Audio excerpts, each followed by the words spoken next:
94% of people who try manifestation quit within 60 days. Not because it doesn't work, because they're running the wrong operating system. And right now, in the next 14 minutes, you're going to discover what separates the 6% who actually change their lives from everyone else who collects vision boards and affirmations like in used gym memberships. Here's what nobody tells you. You've probably tried this before. You've written down your goals. You've repeated affirmations in the mirror. You've visualized the house, the promotion, the relationship, the bank account. Maybe you felt a spark of hope. Maybe you even believed it for a few days. And then nothing happened. The bills stayed the same. The boss stayed annoying. The scale didn't move. And quietly, in the back of your mind, a voice said, "This doesn't work for me. I'm bad at this. Maybe I'm just not the kind of person who gets what they want." That voice is wrong. But it's wrong for a reason you haven't been told yet. The manifestation industry has sold you a beautiful lie. The lie goes like this: think positive thoughts, feel good feelings, and the universe will deliver. Visualize your dream life, believe hard enough, and reality will bend to match your imagination. It sounds inspiring. It sells books. It gets millions of views on social media, and it fails almost everyone who tries it. Why? Because it skips the engine. Let me explain what I mean. A Stanford University study published in 2019 tracked over 1,200 participants who used popular manifestation techniques for 6 months. The researchers wanted to know why some people saw dramatic life changes while others saw nothing at all. What they discovered shocked the self-help world.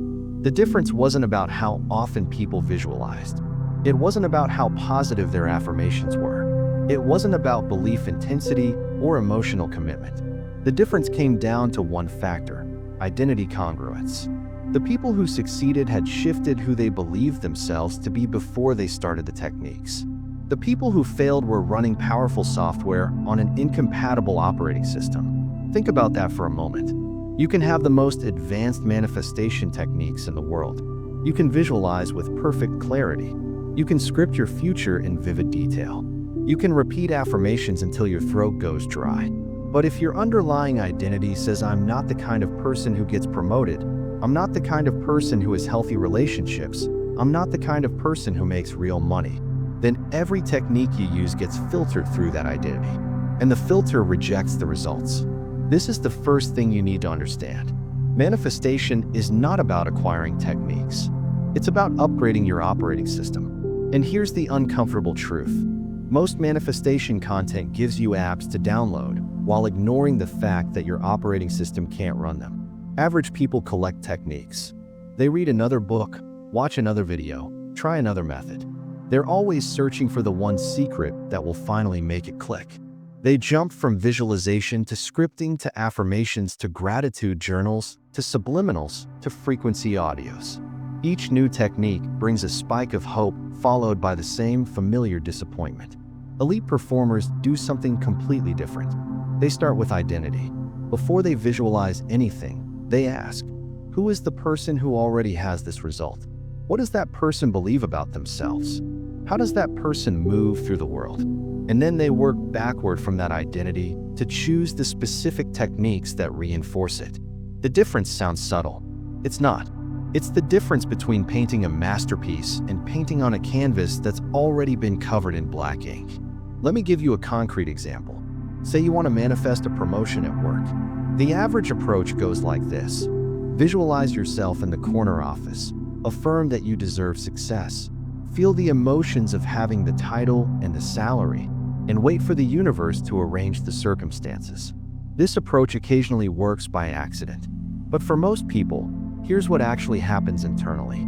You visualize the corner office, and somewhere in your nervous system, a quiet alarm goes off. Because your identity says, I'm the person who gets overlooked. I'm the person who works hard but doesn't get recognized. I'm not a leader. I'm not confident enough. I'm not political enough. I don't know the right people. That identity doesn't announce itself loudly.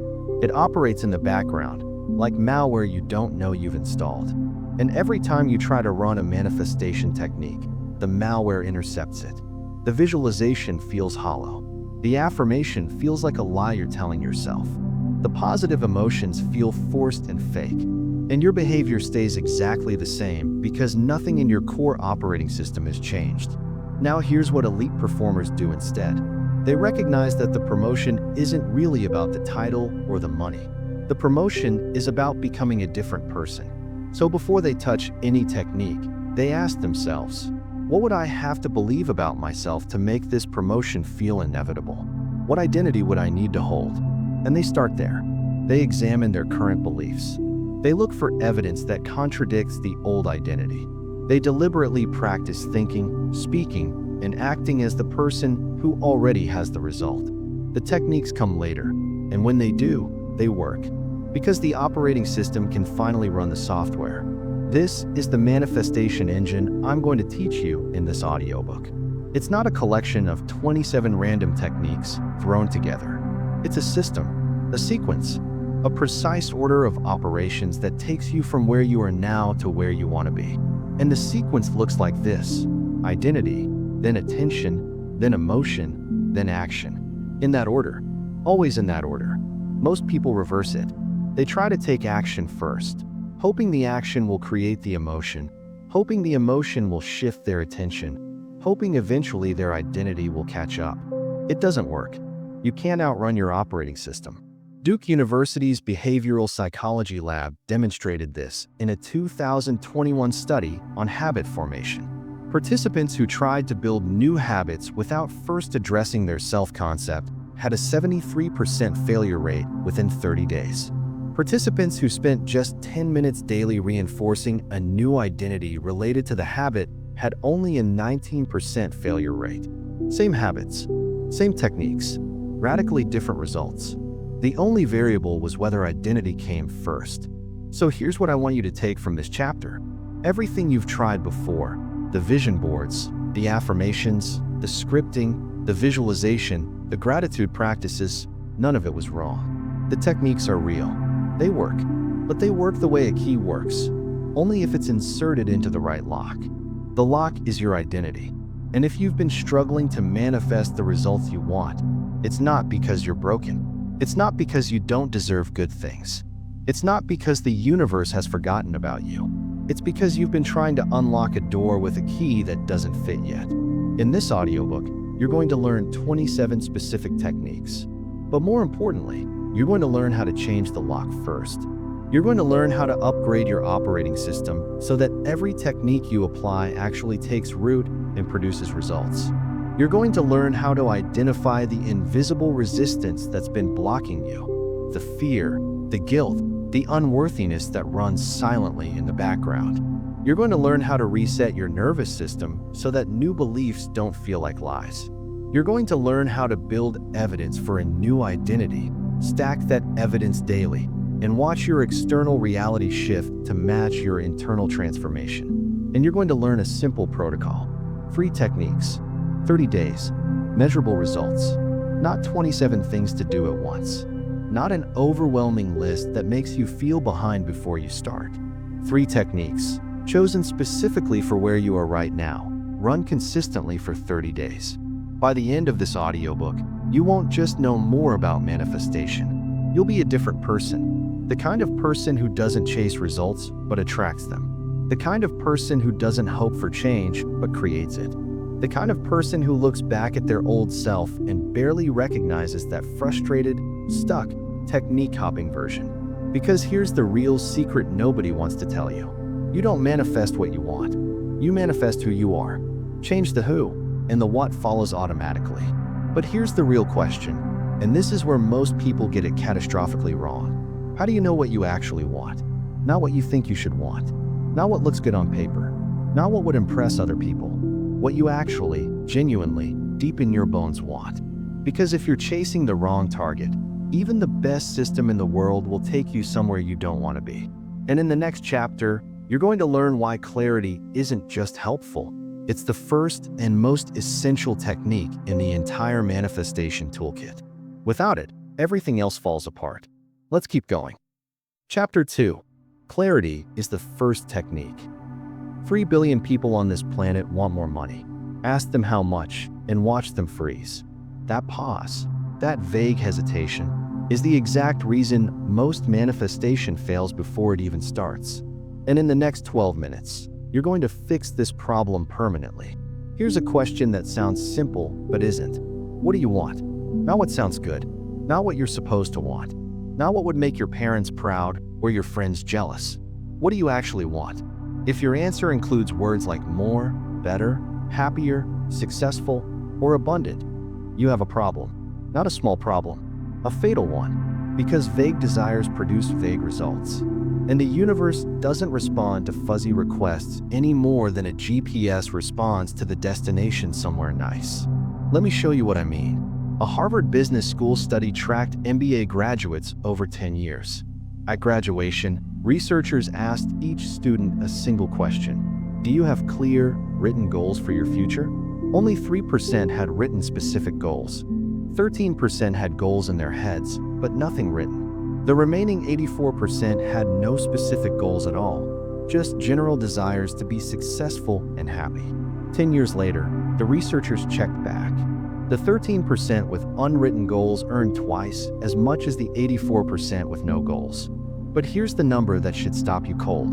The 3% with clear, written, specific goals earned 10 times more than the other 97% combined. 10 times. Not 10% more. 10 times more. Same university, same degree, same opportunities. The only difference was clarity. Now, this isn't just about money. The pattern holds across every domain researchers have studied. Relationships, health, career advancement, creative achievement, personal fulfillment. In every category, specificity predicts success. Vagueness predicts stagnation. So why do most people stay vague? Because clarity is uncomfortable. When you get specific about what you want, 3 things happen that your brain doesn't like. First, you become accountable. A vague goal can't fail because it was never defined. You can always tell yourself you're making progress toward more money or better health because those terms mean nothing. But the moment you say, I want to earn $150,000 by December 31st, or I want to complete a half marathon by June 15th, you've created a target that can be hit or missed. And the possibility of missing feels threatening. Second, specificity forces you to choose. When you commit to one clear outcome, you automatically say no to other possibilities. Your brain hates this. It wants to keep options open. It whispers, what if you pick the wrong thing? What if something better comes along? So you stay vague to preserve the illusion that all paths remain available. Third, clarity exposes your doubts. When your goal is vague, you can believe you deserve it in some abstract way. But when you write, I will be promoted to senior director within 18 months, suddenly every insecurity surfaces. Who am I to want that? Do I really believe I can do that? Am I being unrealistic? The vagueness was protecting you from confronting these questions. Here's what elite performers understand. The discomfort of clarity is the price of results. Every moment you spend in vagueness feels safe, but it costs you everything. The person who tolerates the discomfort of getting specific will always outperform the person who hides in fuzzy language. Average people say, I want to be financially free someday. Elite performers say, I want $300,000 in liquid investments generating $12,000 monthly in passive income by my 45th birthday. Average people say, I want a great relationship.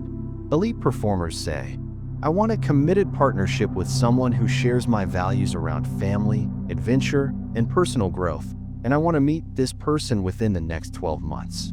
The difference isn't just semantic, it's operational. One version activates your brain's targeting system, the other leaves it idling. This is where the clarity stack comes in. It's a 3-level framework that takes you from vague wanting to precise commitment. The 3 levels are desire, intention, and commitment. Most people never get past the first level. Level 1 is desire. This is where everyone starts. Desire is the recognition that you want something different from what you have. It's the spark, the wish, the wouldn't it be nice feeling. Desire is necessary but completely insufficient. 99% of people live their entire lives at the desire level. They want things. They daydream about things. They complain about not having things. But desire without direction is just frustration waiting to happen. Level 2 is intention. This is where desire gets specific. Intention answers for questions. What exactly do I want? By when do I want it? How will I know when I have it? Why does this matter to me? When you can answer all 4 questions with precision, you've moved from wishing to intending. Your brain shifts from fantasy mode to planning mode. The reticular activating system, the part of your brain that filters what you notice, starts highlighting opportunities related to your intention. Level 3 is commitment. This is where most people fail. Commitment isn't just deciding you want something. Commitment is deciding who you will become to get it. It's the identity piece from the last chapter. At the commitment level, you're not just intending an outcome. You're declaring a new version of yourself. You're burning the ships. You're making the outcome feel inevitable because the person you're becoming wouldn't accept anything less. Let me give you a practical example. Say you want to write a book. At the desire level, you think, I'd love to be an author someday. It would be amazing to see my name on a cover. This feels nice, but produces nothing. At the intention level, you get specific. I will write a 60,000-word nonfiction book about leadership for first-time managers. I will complete the first draft by September 1st. I will know it's done when I have a finished manuscript saved and backed up. This matters to me because I've learned lessons that could save other new managers years of struggle. At the commitment level, you go further. I am becoming the kind of person who writes every single day, no matter what. I am becoming the kind of person who finishes what they start. I am becoming the kind of person whose ideas deserve to be shared. The book is the byproduct. The identity is the engine. Do you see the progression? Desire is passive. Intention is active. Commitment is transformational. Here's a technique to help you move through the stack quickly. I call it the specificity filter. Whenever you notice yourself wanting something, run it through 3 questions. Question 1. Can I measure this? If the answer is no, you're still at desire. Make it measurable. Question 2. Can I deadline this? If there's no time frame, it's still a wish. Add a date. Question 3. Can I describe the person who achieves this? If you can't articulate the identity required, you're not at commitment yet. The specificity filter takes about 60 seconds. But those 60 seconds separate the people who manifest from the people who merely wish. There's another technique that accelerates clarity dramatically. It's called the future self letter. Here's how it works. Set a timer for 15 minutes. Write a letter from your future self, the version of you who already has what you want, to your current self. Write in first person, present tense, as if it's already happened. The letter should answer, what did you do to get here? What did you have to believe? What did you have to give up? What surprised you about the journey? What advice would you give yourself back at the starting point? This technique works because it forces your brain to simulate the completed outcome. It activates the same neural pathways that actual experience activates. A University of California study in 2018 found that participants who wrote future self letters showed 47% higher goal achievement rates than control groups. The simple act of imagining backward from success creates cognitive commitment that imagining forward cannot match. So here's your action step from this chapter. Before you move on, take 5 minutes. Choose one thing you want to manifest. Run it through the clarity stack. Move it from desire to intention to commitment. Get specific enough that someone else could read your description and know exactly what you're aiming for and exactly when you'll know you've achieved it. If you skip this step, everything else in this audiobook will be less effective. Clarity isn't optional. It's foundational. The 27 techniques you're about to learn are powerful, but only when pointed at a clear target. Now here's what happens next. You have clarity. You know what you want. You know when you want it. You've connected it to an identity. But there's a problem. Your current operating system wasn't built for this new target. It was built for your old life, your old beliefs, your old limitations. And unless you understand how the manifestation engine actually works, how identity, attention, emotion, and action connect in sequence, your clarity will fade within days and you'll be right back where you started. In the next chapter, I'm going to show you the complete engine, the exact sequence that turns clear intention into physical reality. And once you see it, you'll never look at manifestation the same way again. Writing Chapter 3 now. This is the core framework chapter. Chapter 3, the manifestation engine. Every minute, Your brain processes 11 million bits of sensory information. You consciously perceive about 40. That gap, those 10,999,960 bits you miss, is where manifestation actually happens. And in the next 13 minutes, you're going to learn exactly how to control it. Most people think manifestation is about wanting something hard enough. They're wrong. Manifestation is about engineering what your brain notices, what it ignores, and what it compels you to do without conscious effort. It's not magic. It's neuroscience with intention. Let me introduce you to the manifestation engine. This is the operating system I mentioned in the first chapter. It's not a technique. It's the architecture that makes all techniques work.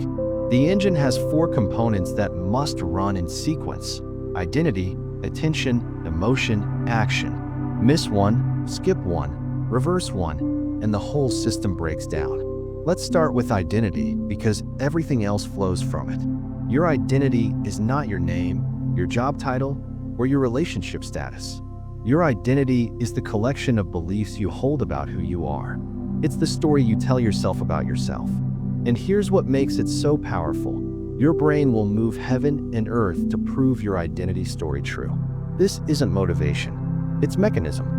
Princeton neuroscientist Dr. Michael Graziano published a landmark paper in 2020 demonstrating that the brain's primary function isn't to perceive reality accurately. It's to maintain a coherent self-model. Your brain would rather be consistent than correct. It would rather filter out evidence that contradicts your identity than update the identity itself. This explains why some people sabotage themselves right before success. It explains why lottery winners often end up broke within 5 years. It explains why people stay in relationships and jobs that make them miserable. The external circumstances don't match the internal identity, so the brain works to restore equilibrium, usually by destroying the external circumstances. Average people try to change their circumstances while keeping their identity intact. They want the promotion but still see themselves as someone who gets overlooked. They want the relationship but still see themselves as someone who gets abandoned. They want the money but still see themselves as someone who struggles financially. And their brain, doing exactly what it's designed to do, filters reality to match the identity. Elite performers flip this completely. They change the identity first and let the circumstances catch up. They understand that trying to manifest from an old identity is like trying to run new software on an operating system from 1995. It might boot up, but it won't function properly. So how do you actually change an identity? Not by affirmations alone. We'll get to why those often backfire in a later chapter. You change identity through a process I call identity anchoring. You select specific statements that define who you are becoming, and you anchor them to daily actions that provide evidence. Here's the formula. The statement follows this structure. I am the kind of person who always does a specific behavior. Not I am successful. Not I am wealthy. Not I am confident. Those are too abstract. Instead, I am the kind of person who always speaks up in meetings. I am the kind of person who always invests 20% of my income. I am the kind of person who always keeps promises to myself. The anchor is the daily action that proves the statement true. Every time you perform the anchored action, you deposit evidence into your identity bank account. Do it enough times, and your brain updates its self-model. The identity shifts. And once the identity shifts, everything downstream shifts with it. This brings us to the second component, attention. Your attention is the spotlight of your consciousness. Whatever it illuminates becomes real to you. Whatever it ignores might as well not exist. And here's the critical insight.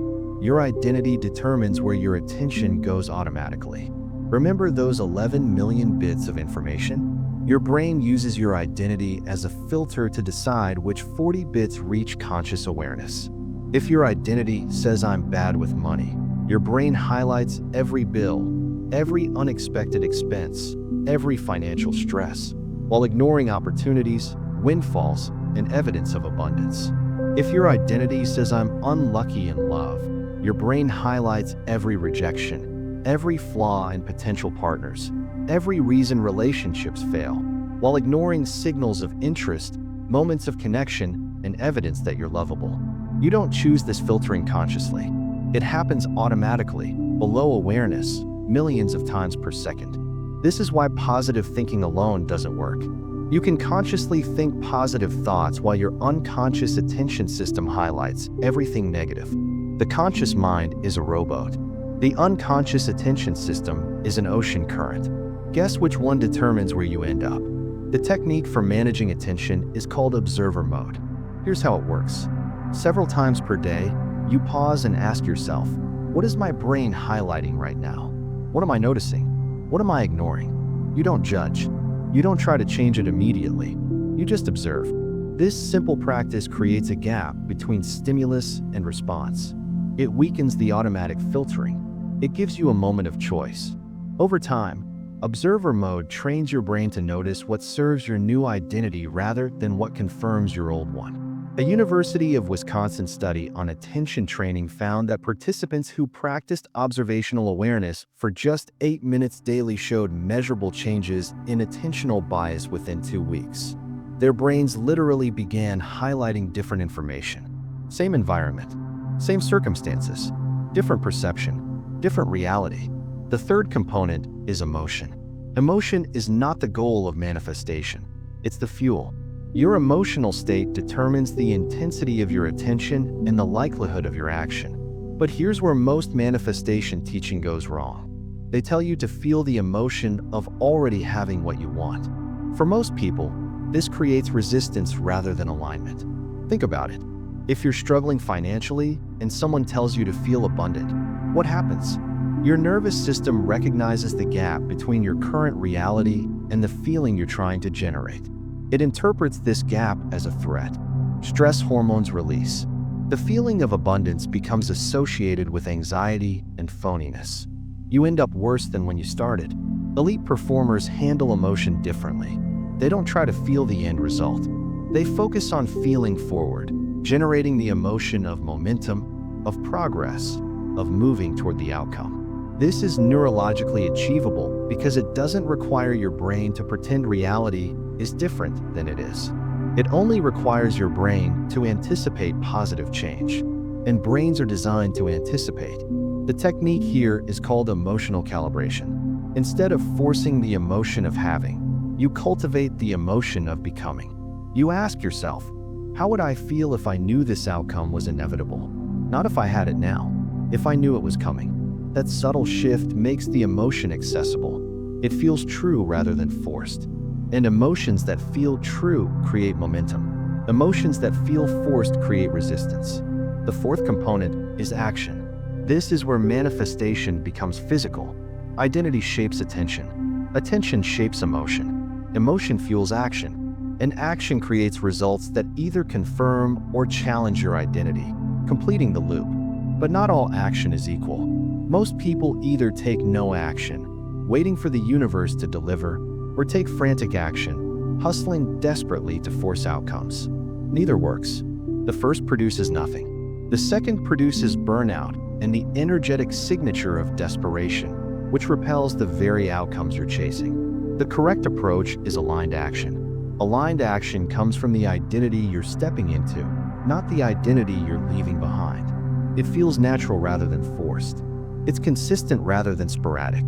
And it focuses on inputs you can control rather than outputs you can't.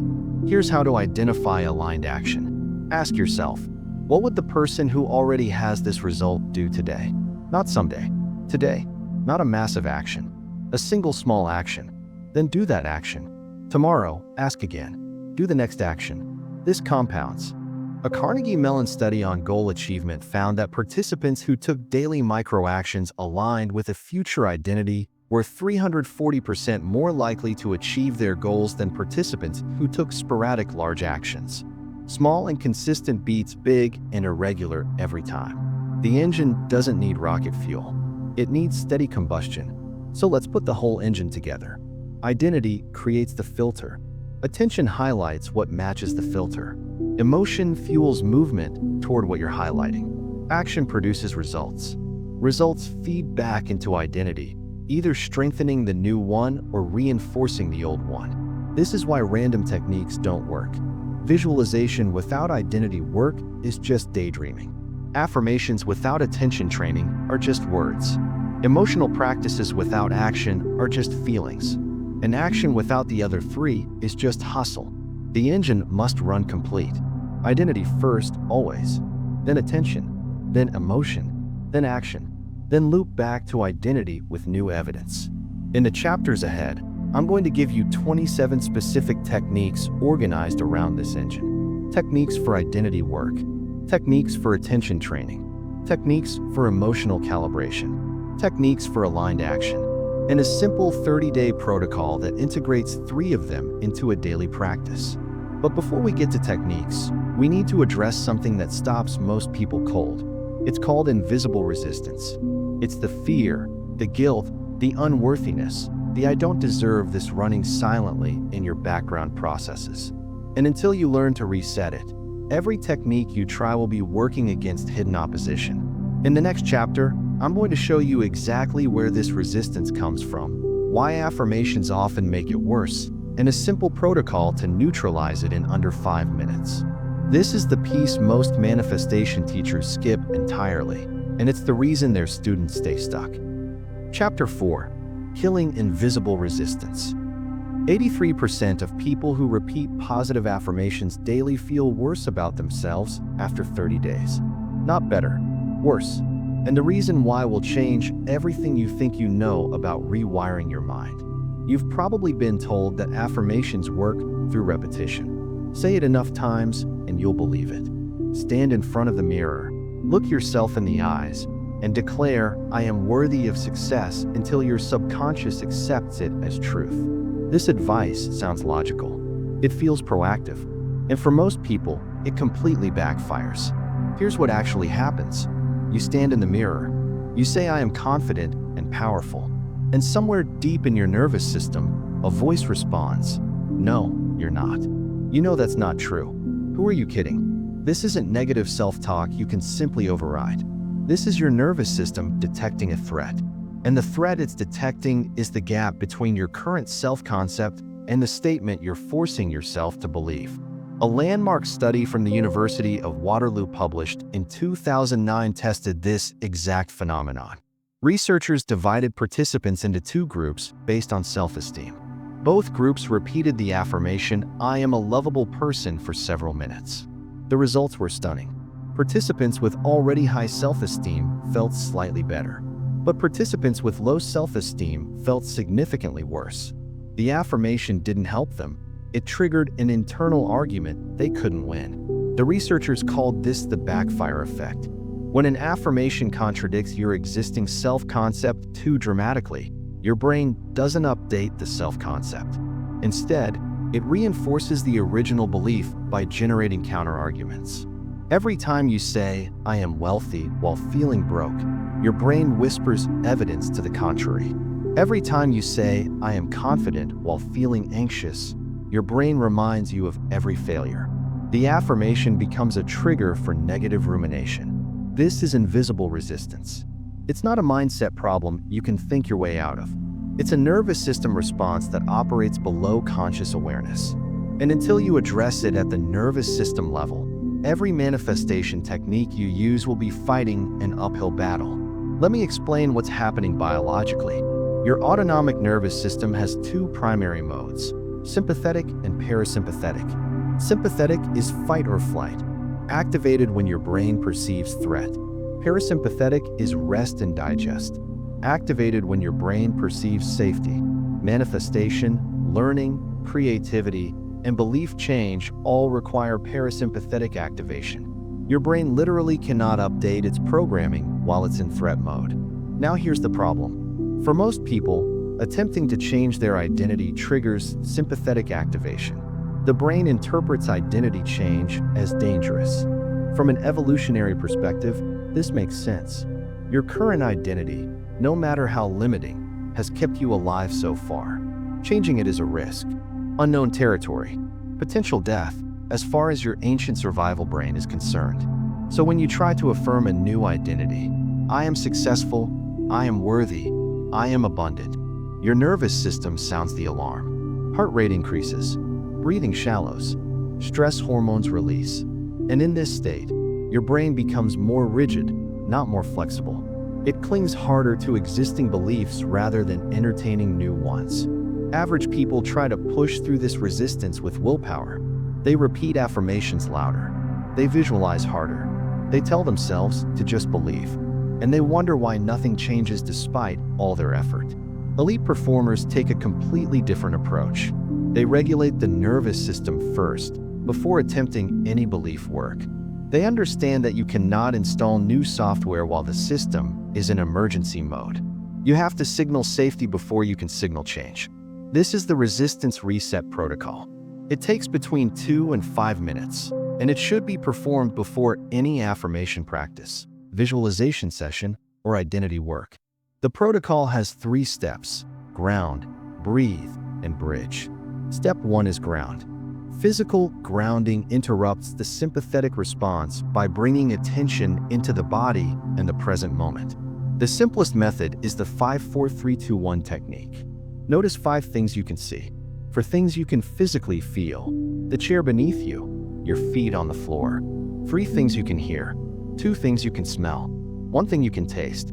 This takes about 60 seconds and shifts your brain from abstract worry into concrete sensory experience. Threat responses require abstraction, imagination of future danger. Grounding collapses that abstraction. Step 2 is breathe. Extended exhale breathing activates the parasympathetic nervous system directly through the vagus nerve. The pattern is simple.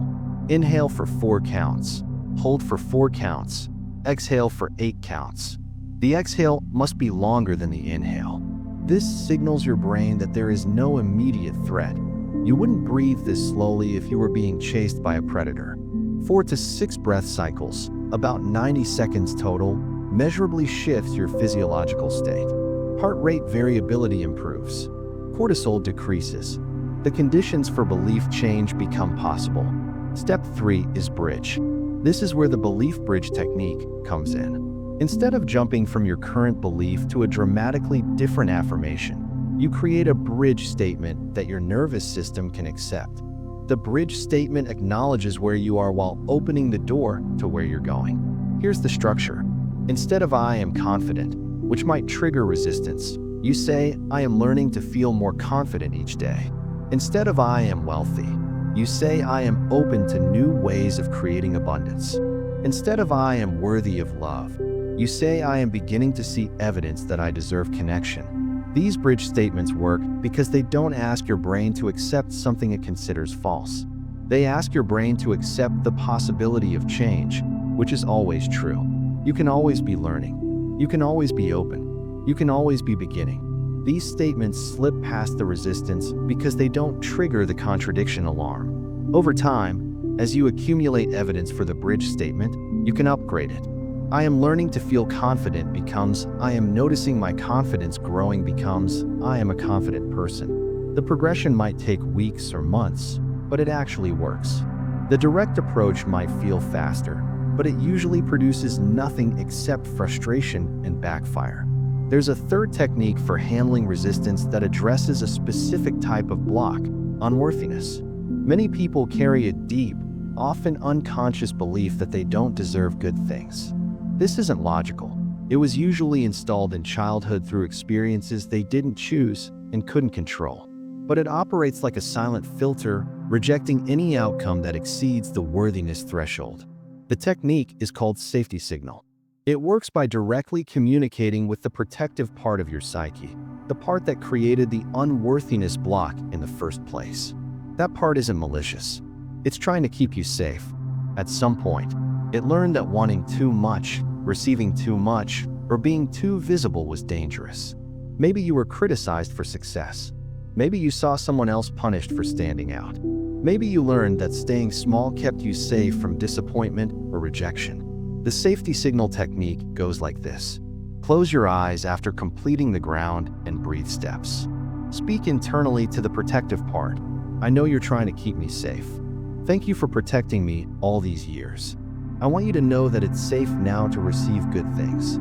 We can have success and still be safe. You don't have to block abundance anymore."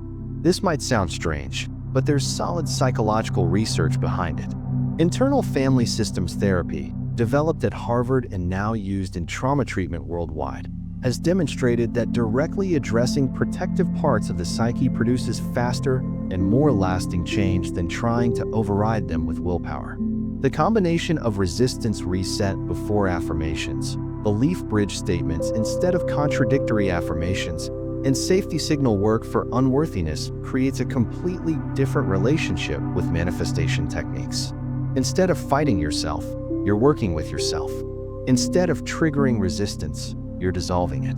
Here's what I want you to understand. The resistance you feel isn't a sign that you're broken. It's not evidence that manifestation doesn't work for you. It's your nervous system doing exactly what it was designed to do: protect your identity from change. The problem is that protection has become a prison. The walls that once kept you safe now keep you stuck. You don't break down those walls with force. You don't shout affirmations at them until they crumble. You signal safety. You build bridges.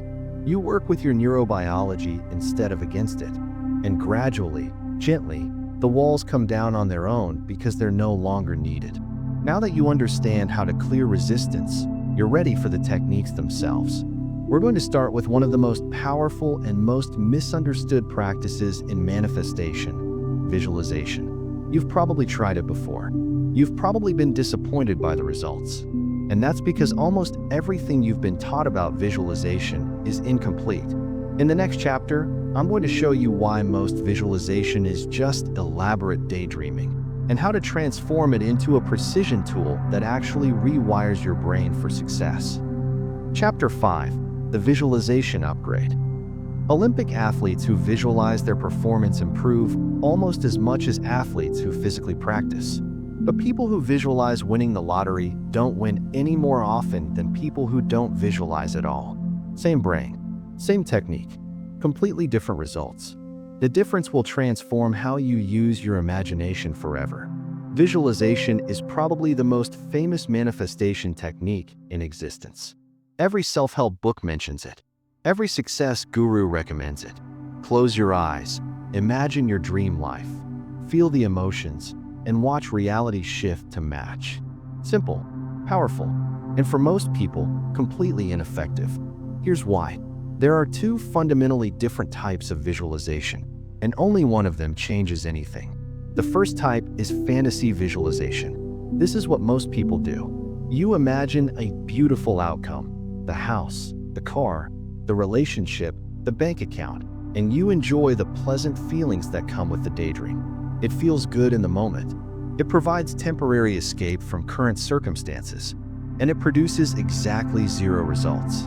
The second type is process visualization. This is what Olympic athletes do. Instead of imagining the gold medal around their neck, they imagine the specific movements required to earn it. They visualize each stride, each stroke, each muscle firing in sequence. They mentally rehearse the process, not just the prize. A meta-analysis published in Psychological Bulletin in 2016 reviewed 67 studies on visualization and performance. The findings were unambiguous. Outcome-only visualization, imagining the end result without the process, showed no statistically significant improvement in goal achievement. Process visualization, imagining the specific actions and steps, showed improvement rates nearly matching actual physical practice in some domains. The researchers concluded that the brain doesn't distinguish clearly between vivid mental rehearsal and actual experience. When you visualize a process in detail, the same neural pathways activate as when you perform that process physically. You're literally training your brain. But when you only visualize outcomes, you're just entertaining yourself. Average people visualize having. They imagine the destination without the journey. They picture themselves on the beach with the laptop and the cocktail, living the passive income dream, without ever visualizing the work required to build that income stream. They imagine the loving relationship without visualizing the conversations, the vulnerability, the conflict resolution skills that sustain it. They imagine the fit body without visualizing the daily choices that create it. Elite performers visualize becoming. They imagine the person they need to be to achieve the outcome. They visualize themselves handling challenges, making difficult decisions, showing up consistently when motivation fades. The outcome is the byproduct. The identity and the process are the focus. This is the first upgrade. Shift from outcome visualization to process visualization. Don't just see the result. See yourself doing what the result requires. The second upgrade is sensory immersion. Most people visualize in a vague, fuzzy, movie on a screen kind of way. They're watching themselves from the outside. The images are dim. The sounds are muffled. The feelings are distant. This produces minimal neurological impact because the brain codes it as imagination rather than experience. Effective visualization requires first-person perspective and full sensory engagement. You don't watch yourself accepting the award. You stand at the podium, feel the weight of the trophy in your hands, hear the applause surrounding you, smell the air in the auditorium, taste the slight dryness in your mouth as you prepare to speak. The more senses you engage, the more your brain treats the visualization as real experience. Here's a technique I call sensory immersion protocol. Before any visualization session, prime each sense deliberately. Ask yourself, what will I see from my own eyes in this scenario? What specific sounds will I hear? What physical sensations will I feel in my body? What will I smell? What might I taste? Answer each question before you begin the visualization. Then, during the visualization, cycle through each sense continuously. Research from the Cleveland Clinic in 2014 found that participants who engaged multiple senses during mental practice showed 47% greater neural activation than participants who engaged only visual imagery. The brain simply responds more powerfully to multi-sensory input because real experience is always multi-sensory. The third upgrade addresses a common problem: visualization that feels forced or fake. When you try to imagine something too far from your current reality, the nervous system resistance we discussed in the last chapter kicks in. The visualization triggers doubt rather than belief. You end up feeling further from your goal than when you started. The solution is a technique called outcome rehearsal. Instead of visualizing the massive end goal, you visualize the next believable step. If your goal is to build $1 million business, don't visualize the $1 million. Visualize yourself landing your next client. If your goal is a loving relationship, don't visualize the wedding. Visualize yourself having a meaningful conversation on a first date. If your goal is optimal health, don't visualize the six-pack abs. Visualize yourself enjoying a workout tomorrow morning. Outcome rehearsal keeps visualization within the window of believability. Your nervous system accepts it because it's not too far from current reality. And here's the key insight. Once you achieve that next step, your window of believability expands. What seemed unrealistic before now seems possible. So you visualize the next step from there, and the next, and the next. You build momentum through achievable visualizations rather than paralyzing yourself with impossible ones. The fourth upgrade is perhaps the most powerful. It's called compressed future, and it addresses the time distortion problem in visualization. When most people visualize, they imagine their desired future as distant. The images feel far away. Someday, eventually, maybe in a few years. This temporal distance reduces emotional impact and motivation. The brain discounts future rewards. The further away something seems, the less motivational power it has. Psychologists call this temporal discounting, and it's one of the main reasons people struggle with long-term goals. Compressed future visualization deliberately collapses time. Instead of imagining your goal as distant, you imagine it as immediate. You visualize waking up tomorrow morning having already achieved it. Not visualizing the achievement process, visualizing the morning after as if it already happened while you slept. The technique works like this. Close your eyes after completing the resistance reset protocol from the previous chapter. Take yourself to tomorrow morning. You open your eyes. The goal is done. The outcome is real. Now visualize your immediate reactions. How do you feel in your body? What's your first thought? Who do you want to tell? What do you do next? What does your day look like now that this thing is handled? This temporal compression tricks the brain into treating the goal as near rather than far. The emotional intensity increases. The motivation becomes immediate. And because you're visualizing the aftermath rather than the achievement, you bypass the resistance that comes from imagining difficult processes. A 2019 study from UCLA Psychology Department tested compressed future visualization against traditional distant future visualization. Participants who imagined goals as already completed showed 63% higher follow-through on related actions in the following week. The researchers attributed this to reduced temporal discounting and increased emotional salience. Let me give you a complete visualization practice that integrates all 4 upgrades. This takes about 10 minutes and should be done daily, preferably in the morning before your day begins. Start with the resistance reset, ground, breathe, bridge. Get your nervous system into parasympathetic mode. Then choose one specific goal you're working toward.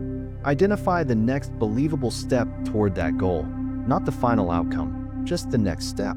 Now visualize that next step using process visualization. See yourself doing the specific actions required. See them from first-person perspective, through your own eyes. Engage every sense. What do you see, hear, feel, smell, taste? Run through the process in real time, feeling each moment. Then shift to compressed future. Jump to tomorrow morning. The step is complete. The action is done. Feel the aftermath. Notice your body. Notice your thoughts.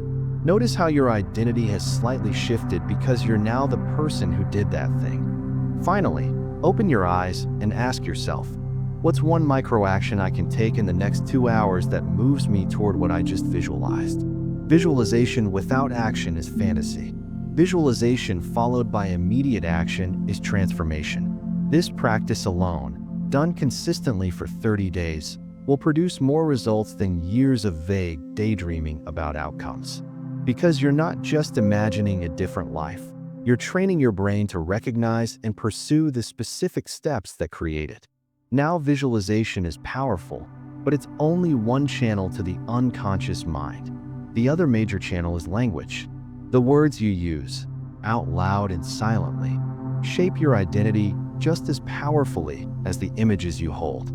But as we discussed with affirmations, most people use language in ways that trigger resistance rather than transformation. In the next chapter, I'm going to show you how to use scripting, affirmations, and self-talk correctly. You'll learn why some words rewire your brain, while others reinforce your limitations. And you'll get specific techniques that turn language from an obstacle into an accelerant. Chapter 6: Scripting, Affirmations, and Self-Talk. You speak approximately 16,000 words per day, but the words that shape your life aren't the ones you say out loud. They're the ones running silently through your mind. Researchers estimate you think between 12,000 and 60,000 thoughts daily, and 70% of them are negative. You're living inside a story you're constantly telling yourself. And in the next 12 minutes, you're going to learn how to rewrite it. Language isn't just communication. Language is programming.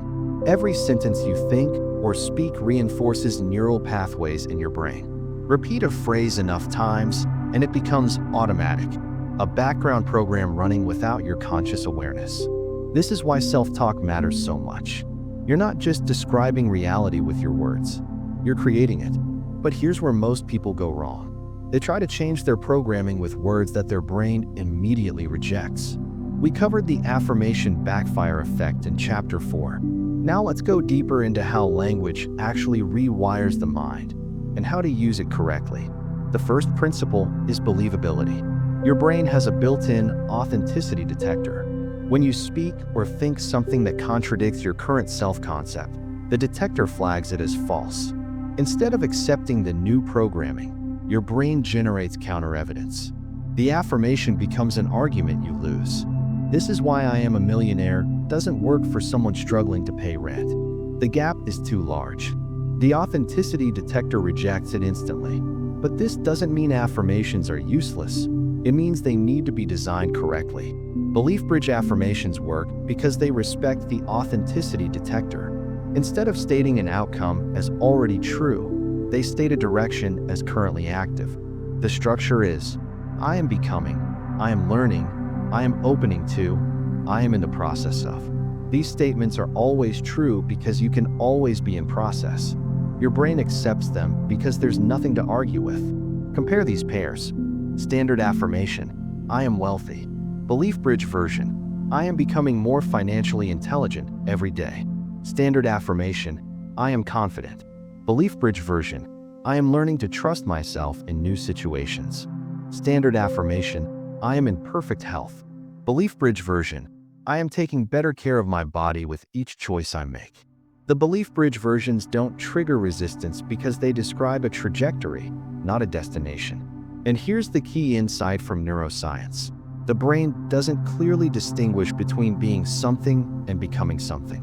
Both activate identity-related neural networks. The difference is that becoming slides past the authenticity detector while being gets blocked by it.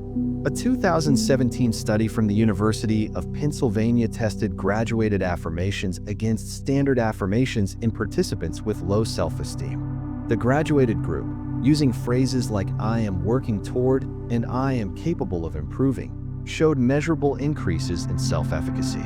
The standard affirmation group showed no improvement and, in some cases, decreased self-efficacy. Same intention, different language structure, opposite results. The second language technique is future scripting. This goes beyond affirmations into narrative. Instead of single statements, you write complete scenes from your future life as if they've already happened. Scripting works because the brain processes narrative differently than isolated statements. When you read or write a story, your brain simulates the experience. Mirror neurons fire. Emotional centers activate. The same regions that light up during actual experience light up during vivid storytelling. You're not just stating what you want, you're living it linguistically. Here's the future scripting protocol. Set a timer for 10 to 15 minutes. Write in present tense, first person, as if the date is 6 months or 1 year from now and your goal has been achieved. Describe a specific day in your new life. Not a highlight reel of achievements, just a regular Tuesday. What time do you wake up? Where do you wake up? What do you do first? Who do you talk to? What problems do you solve? How do you feel moving through your day? The key is specificity and mundanity. Don't write about accepting awards and celebrating victories. Write about ordinary moments in your elevated life. The brain finds these more believable and therefore more influential. Grand fantasy triggers the authenticity detector. Detailed normalcy slips past it. Average people script outcomes and victories. They write about the moment of success, the promotion announcement, the wedding day, the first million hitting the account. These scripts feel exciting but don't create lasting change because they're too concentrated, too peak experience focused. Elite performers script identity and process. They write about who they are being, not just what they've achieved. They describe their morning routine, their decision-making process, their response to challenges. They script the infrastructure of their new life, not just the rewards. Here's an example of the difference. Average script. Today I checked my bank account and saw $2 million. I felt amazing. I called my parents and told them they never have to worry about money again. They cried with happiness. Elite script. I woke up at 6:30 without an alarm. My body just knows when to rise now.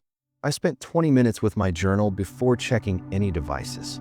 When I did open my laptop, I saw 3 emails from the team, small issues that 6 months ago would have stressed me. Now I handled each one in under 2 minutes because I've learned to make decisions quickly. I noticed I felt calm. That used to surprise me. Now it's just how I operate. Both scripts are about success, but the second one is programming identity and behavior patterns. The first one is just imagining a dopamine hit. Research from UCLA's Memory and Aging Center in 2020 found that participants who wrote detailed future scripts about daily routines showed stronger intention behavior consistency than participants who wrote about milestone achievements. The researchers concluded that the brain uses routine-based scripts as templates for actual behavior, while milestone scripts get filed as fantasy. The third language technique addresses the constant internal dialogue running beneath your conscious awareness. This is self-talk, and it's perhaps the most powerful language channel because it never stops. Most people's self-talk is a disaster. They don't choose it. It runs automatically based on programming installed decades ago. The voice criticizes, "You're not good enough. That was stupid. They're judging you. This won't work." Or it catastrophizes, "What if you fail? What if they reject you? What if everything falls apart?" Or it compares. They're doing better than you. You're behind. You'll never catch up. This isn't just negative thinking. It's negative programming, running thousands of times per day, reinforcing identity patterns that keep you stuck. The technique for transforming self-talk is called identity statements. These are short, first-person phrases that you deliberately insert into your mental stream whenever you notice automatic negative self-talk. They're not affirmations, they're interruptions and replacements. The structure is simple. When you catch negative self-talk, you pause and insert, "That's not who I am anymore. I'm the kind of person who fills in specific identity trait." For example, you notice yourself thinking, "I always mess up presentations." You interrupt, "That's not who I am anymore. I'm the kind of person who prepares thoroughly and trusts my preparation." You notice yourself thinking, "I'll never find a good relationship." You interrupt, "That's not who I am anymore. I'm the kind of person who attracts healthy connections because I'm doing the work on myself." You notice yourself thinking, "I'm bad with money." You interrupt, "That's not who I am anymore. I'm the kind of person who makes intelligent financial decisions and learns from every mistake." The phrase "that's not who I am anymore" is crucial. It acknowledges that the old pattern was real. You're not pretending it never existed. But it firmly places that pattern in the past. You're not arguing with the old identity. You're simply declaring that you've moved on from it. A 2015 study from the University of Michigan compared different self-talk intervention strategies. Participants who used identity-based replacement phrases, similar to the structure above, showed greater reductions in anxiety and greater improvements in task performance than participants who used generic positive self-talk or thought suppression techniques. The researchers noted that identity-based language engages deeper cognitive processing than surface-level positivity.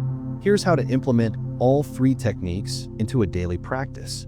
Morning, spend 5 minutes writing a future script. Focus on the day ahead as your elevated self would experience it. Not grand achievements, just how you'll move through your actual schedule from your new identity. Throughout the day, use identity statements whenever you catch negative self-talk. Don't try to eliminate negative thoughts. That's impossible and counterproductive. Simply interrupt and replace with identity language. Aim for catching and replacing at least 10 instances per day. The number matters because repetition is how neural pathways strengthen. Evening, spend 2 minutes speaking belief bridge affirmations out loud. Choose 3 to 5 statements that describe your becoming. Say them slowly. Feel them in your body. Don't force emotion. Just notice what arises naturally. This 15-minute daily investment in language programming will produce more change than hours of visualization or meditation without language work. Because you're not just imagining a different life, you're literally talking yourself into it, one phrase at a time. Now, language and visualization are internal techniques. They work on your psychology, your beliefs, your mental state. But manifestation doesn't happen only in your head. It happens through your body. Your physical state, your posture, your actions in the material world. These are where intention becomes reality. In the next chapter, we're going to cross from the inner world to the outer world. You'll learn why acting as if isn't about faking or pretending. You'll discover micro-actions that build evidence for your new identity faster than any mental technique.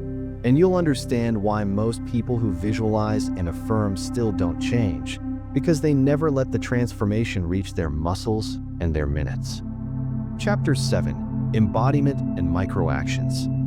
Your body believes what you do more than what you think. You can visualize success for hours and affirm abundance until your voice goes hoarse. But if your shoulders are slumped, your movements are hesitant, and your actions are the same as yesterday, nothing changes.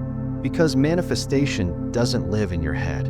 It lives in your muscles, your posture, your 2-minute decisions. And in the next 13 minutes, you're going to learn how to make your body a co-conspirator in your transformation. Here's something most manifestation teachers won't tell you. The mind-body connection runs both directions. Yes, your thoughts influence your body, but your body also influences your thoughts, and often more powerfully. Psychologists call this embodied cognition. Your physical state doesn't just reflect your mental state. It creates it.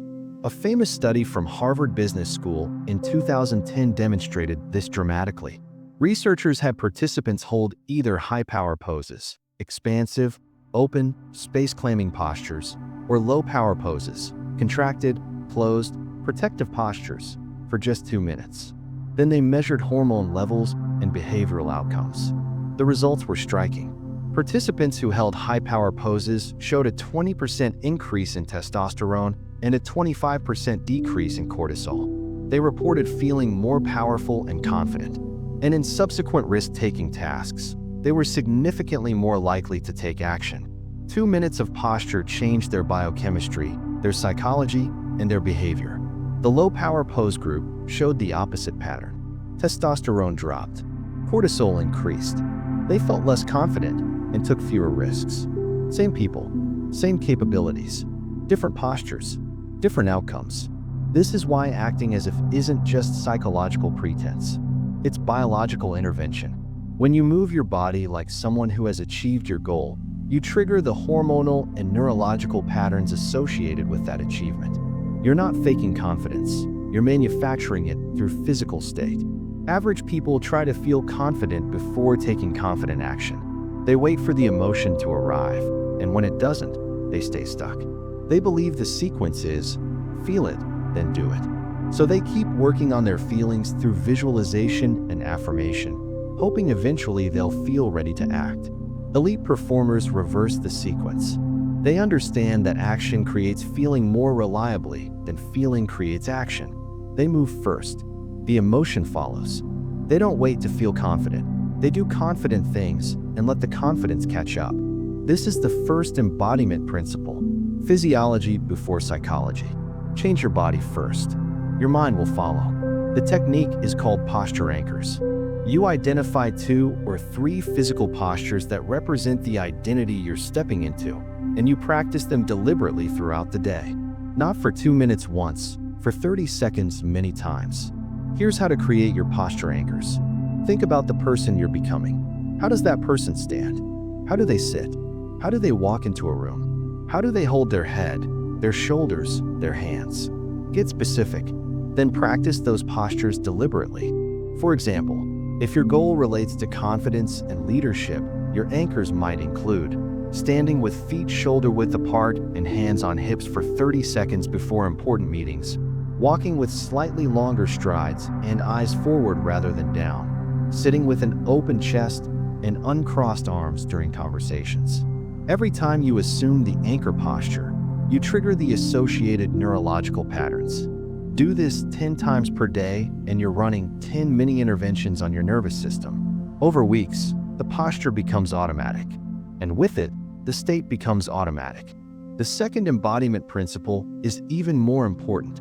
Action creates evidence, and evidence is what ultimately shifts identity. Remember the manifestation engine from Chapter 3. Identity drives everything, but identity isn't changed by thinking alone. Identity is changed by accumulating proof.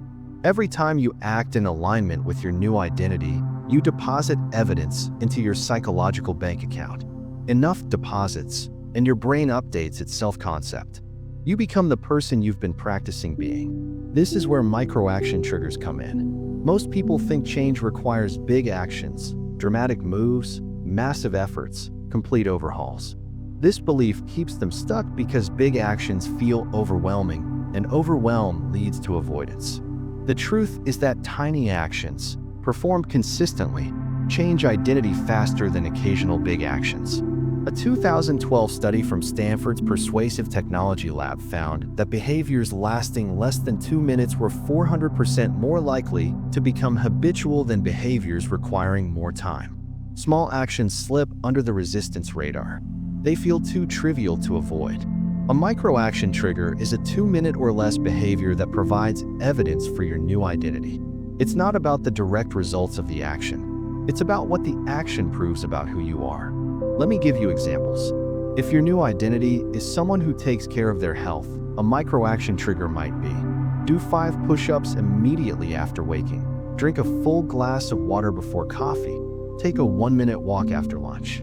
None of these actions will transform your body overnight, but each one deposits evidence that you're the kind of person who prioritizes physical well-being. If your new identity is someone who builds wealth, Micro-action triggers might be: transfer $5 to savings immediately after each paycheck hits. Spend 2 minutes reviewing one stock or investment option each morning. Delete one subscription or recurring charge each week. The amounts are trivial. The identity impact is not. If your new identity is someone who creates meaningful work, triggers might be: write one sentence of your book before checking email. Spend 2 minutes brainstorming ideas into a voice memo during your commute. Reach out to one potential collaborator or mentor each week. Tiny inputs. Massive identity shifts over time. The key is consistency over intensity. A 2-minute action done every single day beats a 2-hour action done once a month. Because every repetition is a vote for your new identity. And elections are won by vote counts, not individual ballot size. The third embodiment principle ties the first two together. It's called evidence stacking, and it's how you make identity change visible and irreversible. Most people operate on faith when trying to change. They believe they're making progress, but have no concrete proof. When doubt arises, and it always arises, they have nothing to push back with. The old identity whispers you haven't really changed, and they have no evidence to counter it. Evidence stacking is the practice of deliberately collecting and reviewing proof of your new identity. It works like this. At the end of each day, you answer one question in writing or voice memo. What did I do today that proves I'm becoming the person I intend to be? You're looking for evidence, real actions, concrete moments, not feelings or thoughts, behaviors. Maybe you spoke up in a meeting when the old you would have stayed quiet. Maybe you made a healthy food choice when the old pattern would have been to grab something convenient. Maybe you worked on your project for 10 minutes when the old you would have scrolled social media. Write it down. Every single day, no matter how small the evidence seems. Within 2 weeks, you'll have 14 pieces of proof. Within a month, 30. Within 90 days, you'll have accumulated an undeniable case file demonstrating that you are, in fact, becoming someone new. When doubt attacks, and it will, you don't argue with it philosophically. You point to the evidence. A 2018 study from Dominican University found that participants who wrote down weekly progress toward goals were 42% more likely to achieve them than participants who didn't track. But the researchers noted something interesting. The tracking itself seemed to reinforce commitment independent of the information it provided. The act of recording evidence strengthened identity even when no one else saw it. Let me show you how these 3 principles work together in practice. You wake up and immediately assume your first posture anchor, standing tall, chest open, breathing deep for 30 seconds. This shifts your physiology and sets your neurological baseline for the day. Before checking your phone, you perform your first micro-action trigger. Maybe it's 5 minutes of movement, or writing one sentence, or reviewing your goals. This provides your first evidence deposit of the day. You've already proven you're the new person before breakfast. Throughout the day, you notice opportunities for additional micro-actions. Small choices that align with your new identity. You take them. Each one is another deposit. Whenever you feel doubt or old patterns surfacing, you assume a posture anchor for 30 seconds. You interrupt the mental pattern with a physical one. The biochemical shift supports the psychological shift. At day's end, you spend 2 minutes evidence stacking. You write down what you did that proves you're becoming who you intend to be. You make the invisible visible. You transform abstract progress into concrete proof. This daily rhythm, physiology, micro-action, evidence collection, is how internal work becomes external reality. Visualization prepares the mind. Language programs the beliefs. But embodiment is where transformation touches the physical world. Without it, you're just a very imaginative person with the same results. Now here's something crucial we haven't addressed yet. What happens when you do everything right? The identity work, the visualization, the language, the embodiment, and you still feel emotional resistance? What happens when fear, frustration, or doubt keeps surfacing despite your best efforts? Most people think these emotions are problems to be eliminated. They're wrong. Emotions aren't obstacles to manifestation. They're information. And in the next chapter, I'm going to show you how to work with your emotions instead of against them. You'll learn why forced positivity backfires, how to process difficult feelings without getting stuck in them, and a technique called emotional calibration that turns your emotional system into a manifestation asset rather than a liability. Chapter 8: Emotion Regulation, Not Suppression. Forcing yourself to feel happy when you're anxious increases anxiety by an average of 40%. That's not a typo. The act of trying to feel positive when you don't actually feel positive makes you feel worse, not better. And this single fact explains why most emotional approaches to manifestation fail completely. You've probably been told that your emotional state determines what you attract. High vibration attracts abundance. Low vibration attracts scarcity. Feel the feeling of the wish fulfilled and watch it materialize. This creates a terrifying pressure to always feel good. And when you inevitably don't feel good, because you're human, you panic. You think you're sabotaging your manifestation. So you try to force positivity, and you make everything worse. This is the toxic positivity trap. It's rampant in manifestation communities. People pace smiles over pain. They repeat gratitude lists through gritted teeth. They suppress fear, anger, and sadness because they've been told these emotions are manifestation poison. What they don't realize is that suppression itself is the poison. A landmark study from the University of Texas in 2003 measured what happens when people try to suppress unwanted thoughts and emotions. The results were counterintuitive but consistent. Suppression didn't reduce the frequency of unwanted experiences, it increased them. Participants who tried not to think about something thought about it more. Participants who tried not to feel anxious became more anxious. The researchers called this the ironic process theory. The mind monitors for the very thing you're trying to avoid, which keeps it perpetually activated. Applied to manifestation, this means that trying not to feel doubt creates more doubt. Trying not to feel fear amplifies fear. Forcing yourself into gratitude when you feel resentment doesn't transmute the resentment. It drives it underground where it operates invisibly. Here's what elite performers understand that average people miss. Emotions are not obstacles to manifestation. Emotions are information. They're signals from your unconscious mind about what's happening beneath the surface.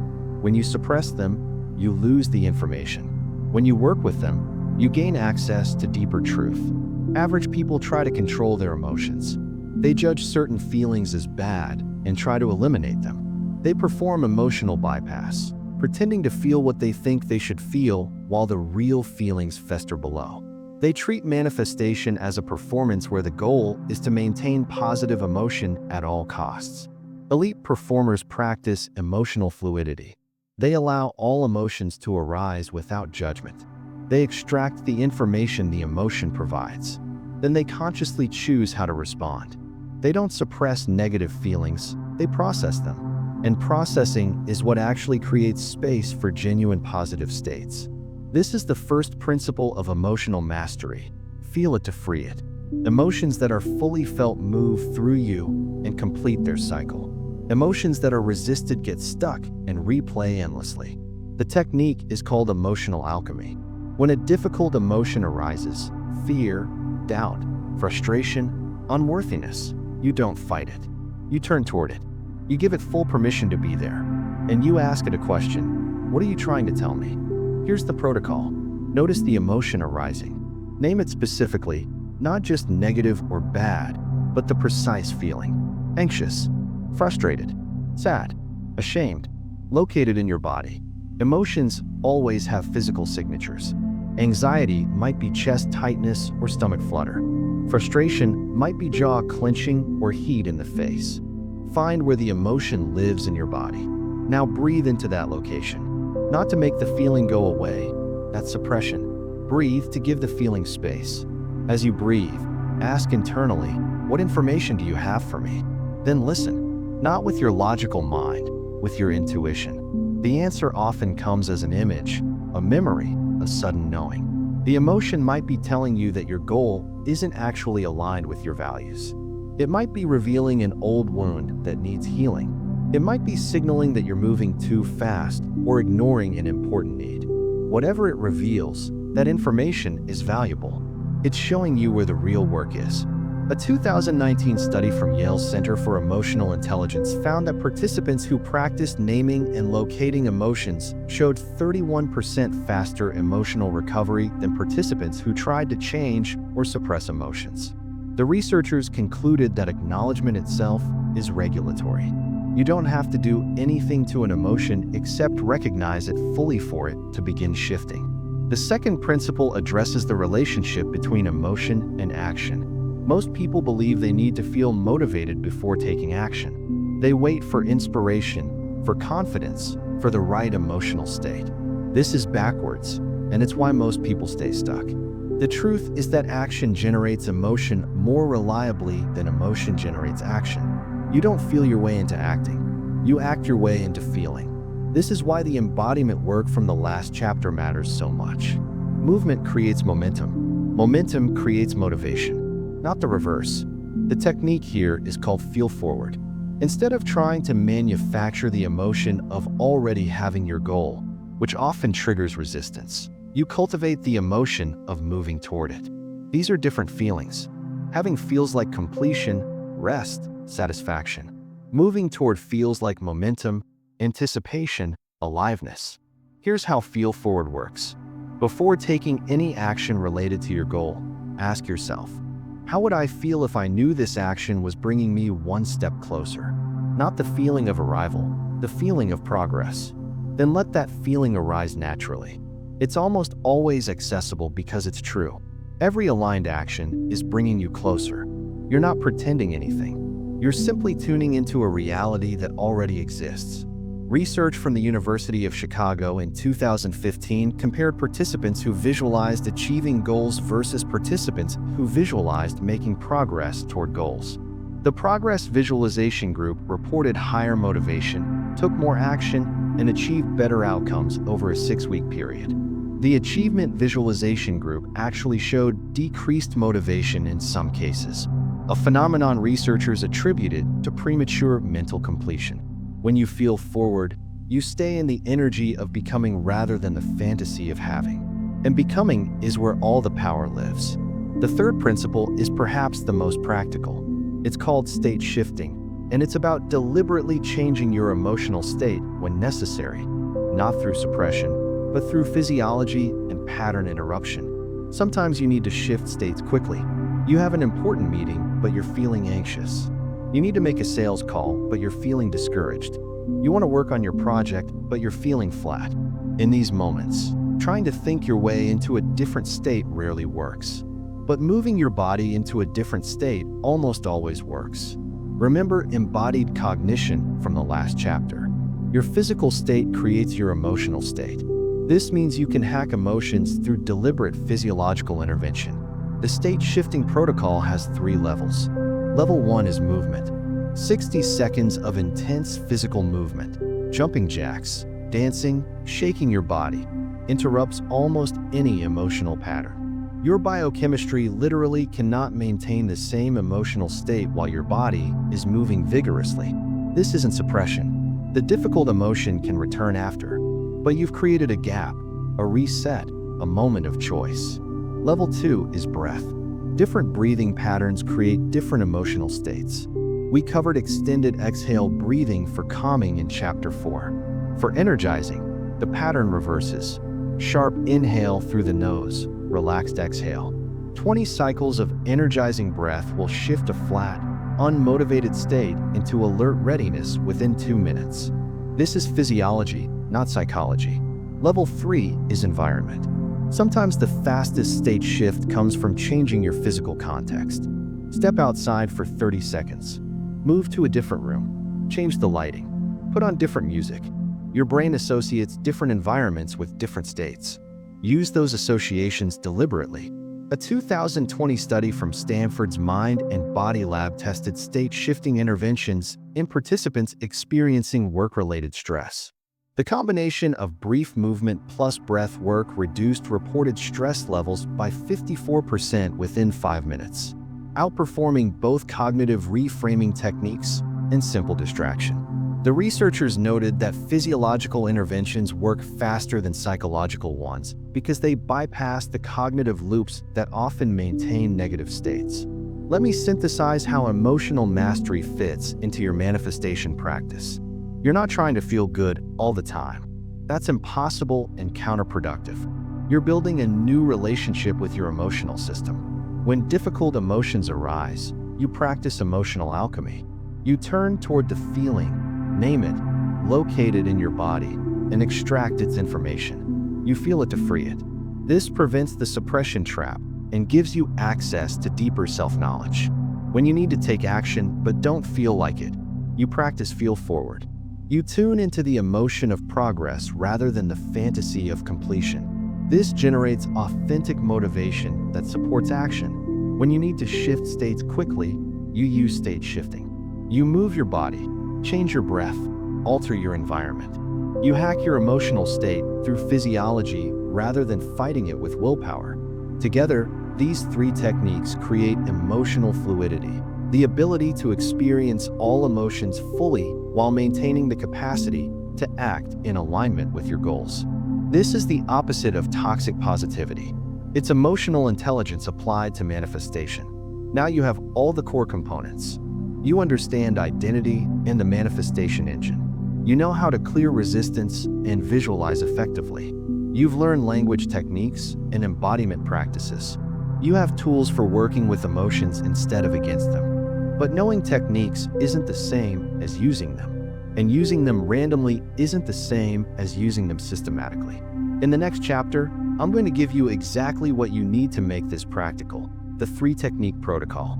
A simple 30-day system that takes everything you've learned and turns it into a daily practice you can actually follow. Because the best techniques in the world are worthless if they stay theoretical. It's time to make this real. Writing chapter 9 now. This is the practical protocol chapter. Chapter 9. The 3-technique protocol. People who practice 3 habits consistently outperform people who attempt 7 habits inconsistently by a factor of 11 to 1. Not twice as effective, not 3 times, 11 times. And this single research finding from University College London is the foundation of everything you're about to learn. You now have 27 techniques at your disposal. Identity anchoring, observer mode, emotional calibration, resistance reset, belief bridge affirmations, future scripting, sensory immersion visualization, compressed future, micro-action triggers, evidence stacking, posture anchors, feel forward, emotional alchemy, state shifting, and more still to come. Each one is powerful. Each one works. And if you try to use all of them at once, you will fail. This is the paradox of abundance. More options feel empowering, but actually produce paralysis. More techniques feel like more power, but actually create more confusion. The person with one hammer who swings it every day builds more than the person with 100 tools who can't decide which one to pick up. Average people collect techniques. They read another book, add more tools to their mental toolkit, and feel productive without producing anything. They confuse learning with doing. They mistake accumulation for application. 6 months later, they've consumed a library of self-help content and changed nothing about their actual lives. Elite performers select and commit. They understand that mastery comes from repetition, not variety. They choose a small number of techniques, practice them until they become automatic. Then, and only then, consider adding more. They go deep instead of wide. This is why the 3-technique protocol exists. You're not going to use 27 techniques. You're going to use 3 for 30 days. Every single day, no exceptions, no modifications, no adding extra practices because you're feeling ambitious. 3 techniques, 30 days. That's it. Why 3? Research from the European Journal of Social Psychology in 2009 studied habit formation across a range of behaviors. They found that attempting more than 3 new behaviors simultaneously reduced success rates dramatically. The cognitive load became unsustainable. Willpower depleted. One by one, the behaviors dropped away until participants were back where they started. But 3 was sustainable. 3 felt manageable. 3 allowed enough variety to address different aspects of change while remaining simple enough to execute daily. The researchers concluded that 3 simultaneous habits represented a cognitive sweet spot, complex enough to create meaningful change, Simple enough to maintain consistency. So here's how the protocol works. You're going to select one technique from each of 3 categories: identity, process, and evidence. One technique that shapes who you're becoming. One technique that moves you toward your goal. One technique that proves you're changing. These 3 together create a complete daily practice that engages the full manifestation engine. Let me walk you through each category and help you choose. Category 1 is identity. This technique focuses on who you're becoming, your self-concept, your beliefs about yourself, your internal operating system. Options from this audiobook include identity anchoring, belief bridge affirmations, identity statements, and future scripting. If you're new to this work, start with belief bridge affirmations. They're simple, take only 2 minutes, and create immediate shifts without triggering resistance. Speak 3 to 5 affirmations using the I am becoming or I am learning structure each morning. That's your identity technique. If you've done affirmation work before and want something deeper, choose future scripting. Spend 10 minutes each morning writing a day in the life scene from your future self's perspective. This engages narrative processing and creates more comprehensive identity programming. Category 2 is process.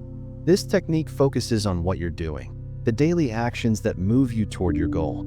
Options include micro-action triggers, aligned action, outcome rehearsal visualization, and feel-forward emotional work. For most people, I recommend micro-action triggers. Identify 3 specific 2-minute or less actions that align with your goal and perform them daily. The actions should be small enough that resistance is impossible. You're not trying to make dramatic progress. You're trying to create undeniable daily proof that you're moving. If your challenge is more emotional than behavioral, if you know what to do but can't seem to do it, choose feel forward instead. Before any goal-related activity, spend 2 minutes tuning into the emotion of progress. Let that feeling fuel your action. Category 3 is evidence. This technique focuses on collecting proof of your transformation. The primary option here is evidence stacking. At the end of each day, spend 2 to 3 minutes writing or recording what you did that proves you're becoming the person you intend to be.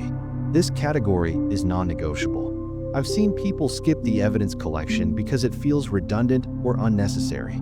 Those people consistently fail to maintain change. The ones who track their evidence consistently succeed. The tracking itself is part of the transformation. Don't skip it. So your complete 3-technique protocol looks like this. Morning, your identity technique, 5 to 10 minutes. Throughout the day, your process technique, whatever time it requires, usually under 10 minutes total for micro-actions. Evening, evidence stacking, 2 to 3 minutes. Total daily investment, 15 to 20 minutes. That's it, nothing else. For 30 days. Now let me give you 3 sample protocol combinations based on different goals. If your primary goal is career advancement, promotion, new job, income increase, I recommend this combination. Identity technique, future scripting focused on a typical workday in your elevated role. Process technique, 3 micro-action triggers related to visibility and skill development. Examples include sending 1 strategic email, speaking up once in each meeting, and spending 5 minutes learning something new in your field. Evidence technique, evening evidence stacking focused on moments where you showed up as the leader you're becoming. If your primary goal is health and physical transformation, try this combination. Identity technique, belief bridge affirmations about your relationship with your body. Statements like I am becoming someone who enjoys movement, and I am learning to nourish my body with respect. Process technique, 3 micro-action triggers. Morning movement for 5 minutes, 1 deliberate food choice upgrade per day, and 2 minutes of body gratitude or breath work. Evidence technique, evening evidence stacking tracking each choice that proved you're becoming someone who prioritizes health. If your primary goal is financial abundance, consider this combination. Identity technique, identity statements throughout the day whenever scarcity thoughts arise. Interrupt with that's not who I am anymore. I'm the kind of person who creates and manages wealth wisely. Process technique, micro-action triggers including 1 minute reviewing your accounts daily, 1 small action toward increasing income, and 1 decision to delay or avoid unnecessary spending. Evidence technique. Evening evidence stacking focused on financial decisions that align with abundance. These are examples, not prescriptions. Choose the techniques that resonate with your specific goal and situation. The important thing is that you choose 3, commit to 3, and practice 3 consistently. Now let me address the most common failure points in protocol adherence. Failure point 1, starting too ambitiously. You feel motivated. You want results fast. So you extend the morning practice to 30 minutes, add extra micro actions, and spend 15 minutes on evidence stacking. By day 4, you're exhausted. By day 7, you've quit. The protocol only works at sustainable intensity. Do less than you think you can. Consistency beats intensity every time. Failure point 2, modifying midstream. Around day 10, you'll get bored. The novelty wears off. You'll want to swap techniques, add new ones, or experiment. Don't. The boredom is part of the process. Pushing through boredom is where transformation actually happens. Repetition builds neural pathways.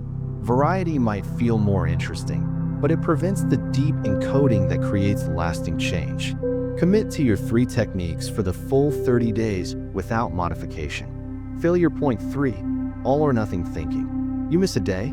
Maybe you're sick, traveling, or simply overwhelmed. Your brain whispers you've ruined it. Might as well quit. This is a lie. Missing one day doesn't reset your progress. The research shows that missing a single day has virtually no impact on habit formation, as long as you don't miss 2 days in a row. If you miss a day, simply resume the next day without drama. Don't try to make up for it. Just continue. A 2010 study from the British Journal of Health Psychology tracked participants attempting to build exercise habits. Those who missed occasional single days showed nearly identical success rates to those with perfect attendance. But those who missed 2 or more consecutive days showed dramatically lower success rates. The researchers concluded that the critical threshold is never missing twice. Miss once, forgive yourself, continue. That's the rule. Failure point 4, not tracking completion. It's tempting to do the practices and skip the tracking. But tracking serves a psychological function beyond mere record keeping. The act of checking off completion releases small amounts of dopamine and reinforces commitment. Use a simple method, a paper calendar with check marks, a notes app, a habit tracking application, and mark completion every single day.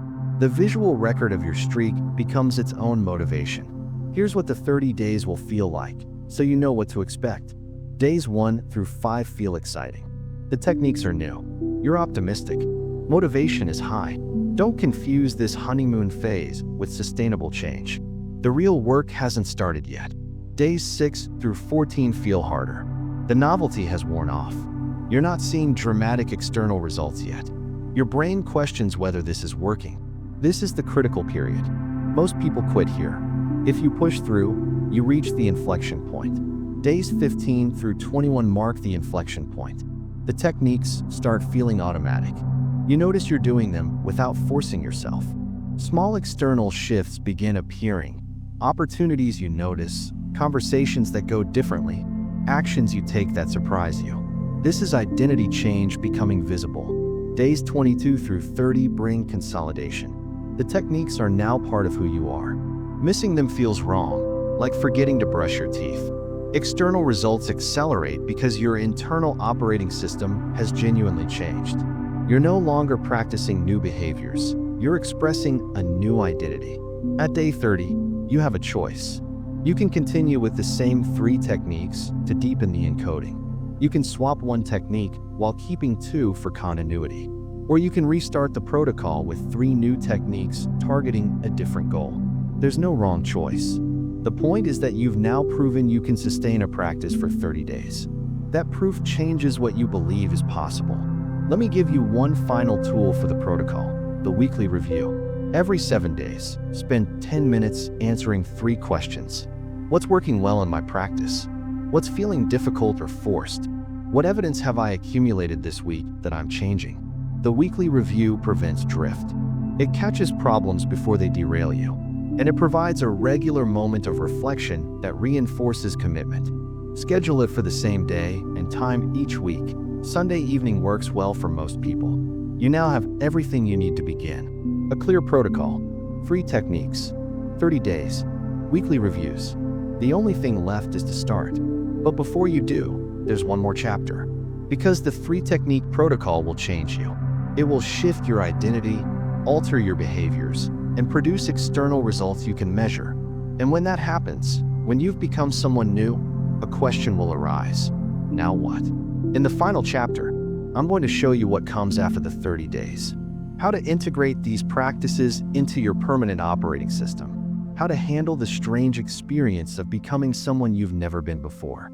And how to ensure that the changes you've made don't fade, but compound over time. You've done the work to become someone new. Now let's make sure it lasts. Chapter 10. Becoming the person who manifests. The caterpillar doesn't improve at being a caterpillar. It becomes something else entirely. And that transformation, complete, irreversible, total, is exactly what's available to you now. Not a better version of who you were. A different person altogether. Someone who doesn't chase results, but attracts them. Someone who doesn't hope for change, but creates it. Someone who manifests not as a practice, but as a natural expression of who they are. You've traveled a long way through this audiobook. You started with a lie. The lie that manifestation is about wanting hard enough, thinking positive enough, believing strongly enough.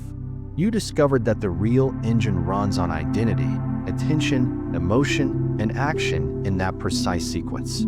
You learned why affirmations backfire and how to use language that actually rewires your brain. You practiced visualization that transforms rather than entertains. You understood embodiment and the power of microactions. You developed tools for working with emotions instead of against them. And you received a concrete protocol, 3 techniques, 30 days, to make all of this practical. But knowing and becoming are different things. Information doesn't change lives. Integration does. So in this final chapter, I want to address the question that arises after the work is done. Who are you now, and how do you stay that way? Let me start with what happens neurologically when you complete the 30-day protocol. Your brain has physically changed. New neural pathways have formed through repetition. Old pathways have weakened through disuse. The identity you practiced has moved from conscious effort to unconscious default. You no longer have to remind yourself to think, speak, and act as your new self. You simply do, because that's who you are now. A 2014 study from Massachusetts General Hospital used brain imaging to track participants through an 8-week mindfulness program. The scans showed measurable increases in gray matter density in regions associated with self-awareness, compassion, and introspection. Physical changes, visible on a screen. The participants didn't just feel different, their brains had literally restructured. The same process happens with any consistent identity practice. The 3-technique protocol isn't just psychological exercise, it's neurological renovation. By day 30, you're operating with different hardware than you started with. But here's what nobody tells you about transformation. It can feel disorienting. The person you were had familiar patterns, familiar limitations, familiar struggles. You knew that person. You understood how they operated. The new person is unfamiliar. Their capabilities are untested. Their responses surprise you.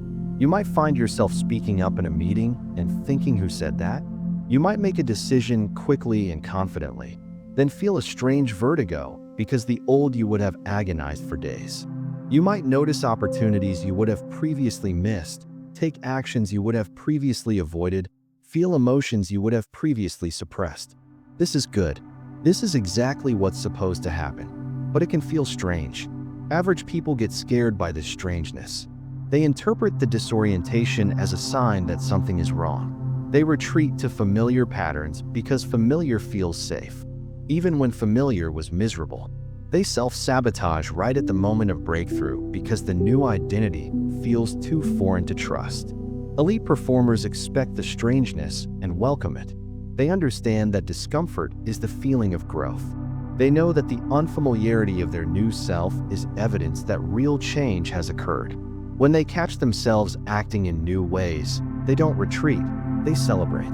They use those moments as further evidence for evidence stacking. They lean into the transformation rather than pulling back from it. This is the first principle of identity permanence. Normalize the unfamiliar.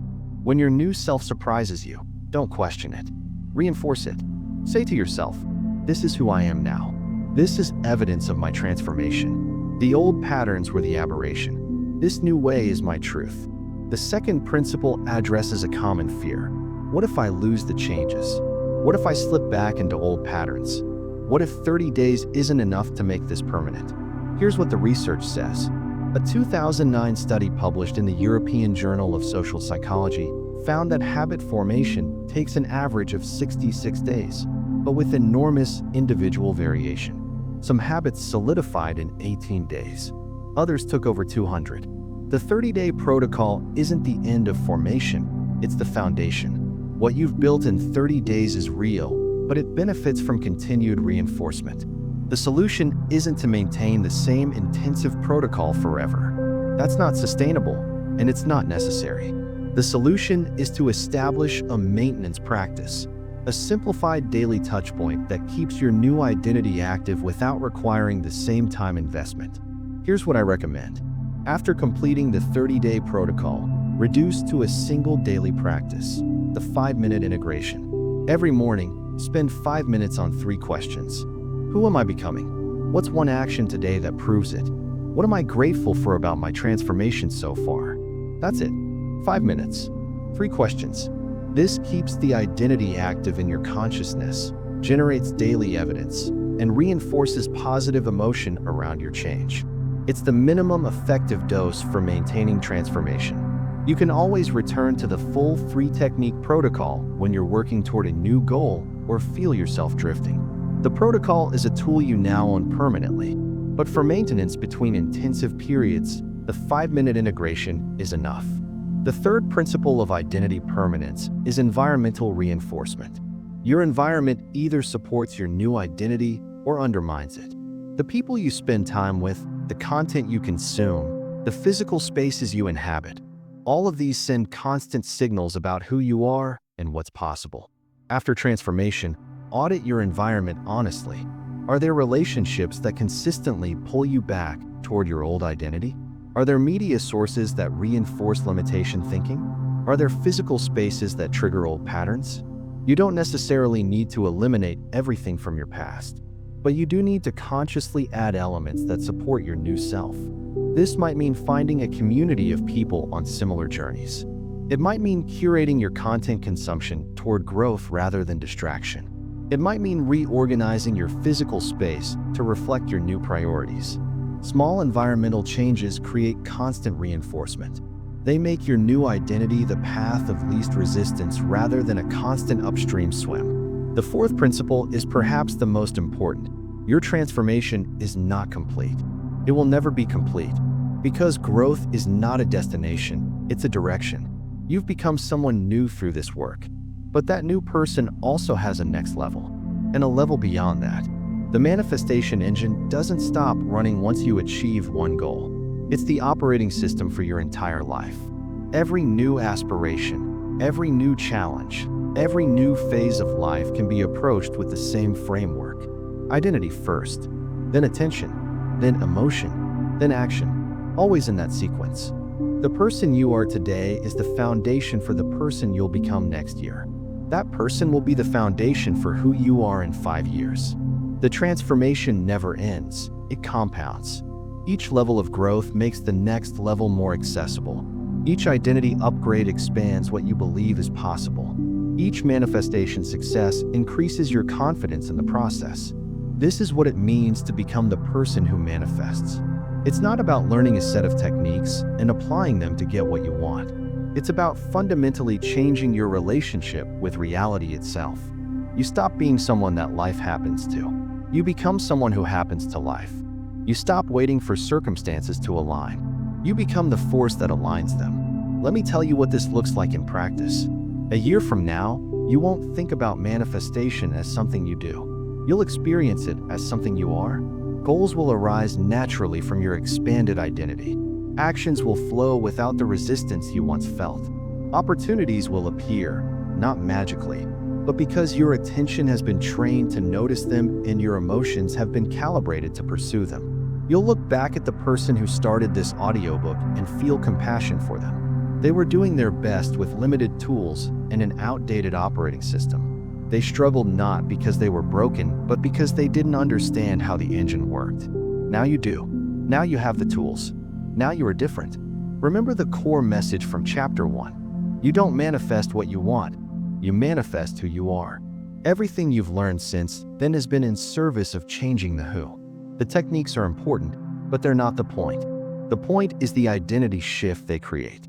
The point is becoming someone for whom success, abundance, health, love, and fulfillment are natural expressions rather than desperate pursuits. And remember the mantra that's woven through this entire audiobook. Outcomes change because inputs change. Your inputs have changed. Your daily practices have changed. Your relationship with your thoughts, emotions, and actions has changed. Your identity has changed. The outcomes will follow, not because of magic, but because of mechanism. You've altered the causes. The effects are inevitable. So here's what I want you to do now. Not tomorrow. Not when you feel ready. Now, choose your 3 techniques. 1 from the identity category, 1 from the process category, evidence stacking for the 3rd. Write them down or speak them into a voice memo. Make them concrete and specific. Set your start date. Tomorrow morning. Not next week.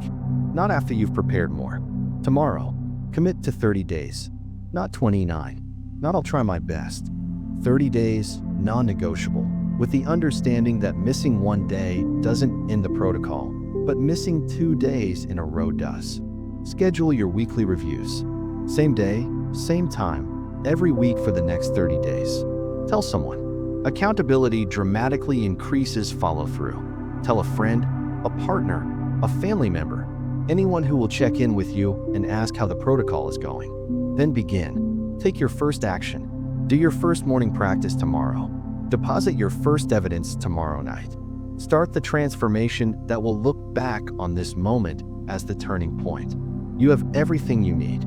27 techniques, a complete operating system, a simple protocol, the neuroscience behind why it works, the psychology of how to sustain it. There is nothing left to learn before starting. There is only starting. The person you're becoming is waiting, not in some distant future. Right now, in the next choice you make, the next action you take, the next word you speak to yourself. You don't manifest by wishing. You manifest by becoming. And becoming starts now. Bonus chapter, when manifestation stalls. You've done everything right. You followed the protocol. You practiced your 3 techniques daily. You showed up consistently for weeks. And somewhere along the way, the momentum stopped. The excitement faded. The results plateaued. You found yourself wondering if you've been fooling yourself this entire time. This chapter is for that moment, because it will come. It comes for everyone. And what you do when manifestation stalls determines whether your transformation becomes permanent or fades into another abandoned self-improvement attempt. Let me start with a truth that might surprise you. Stalls are not signs of failure.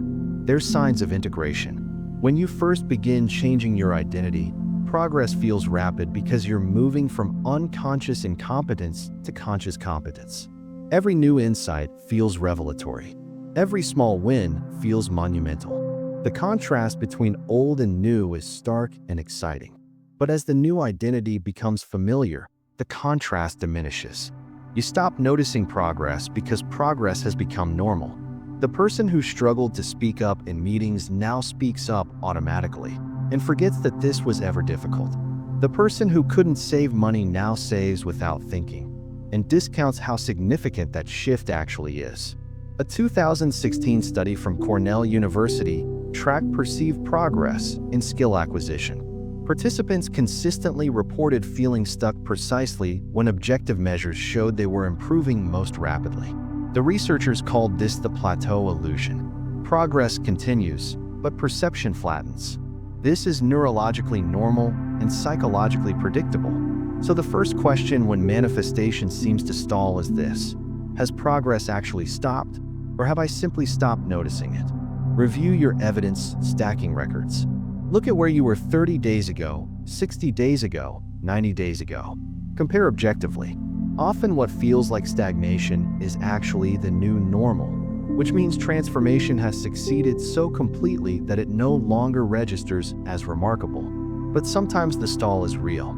Sometimes something has genuinely gone wrong. Let me walk you through the 7 most common reasons manifestation stalls and exactly how to address each one. Stall reason 1: identity drift.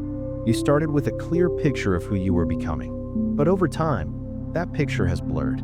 The morning practices became routine, then rote, then meaningless. You're going through the motions without connecting to the identity behind them. The solution is reclarification.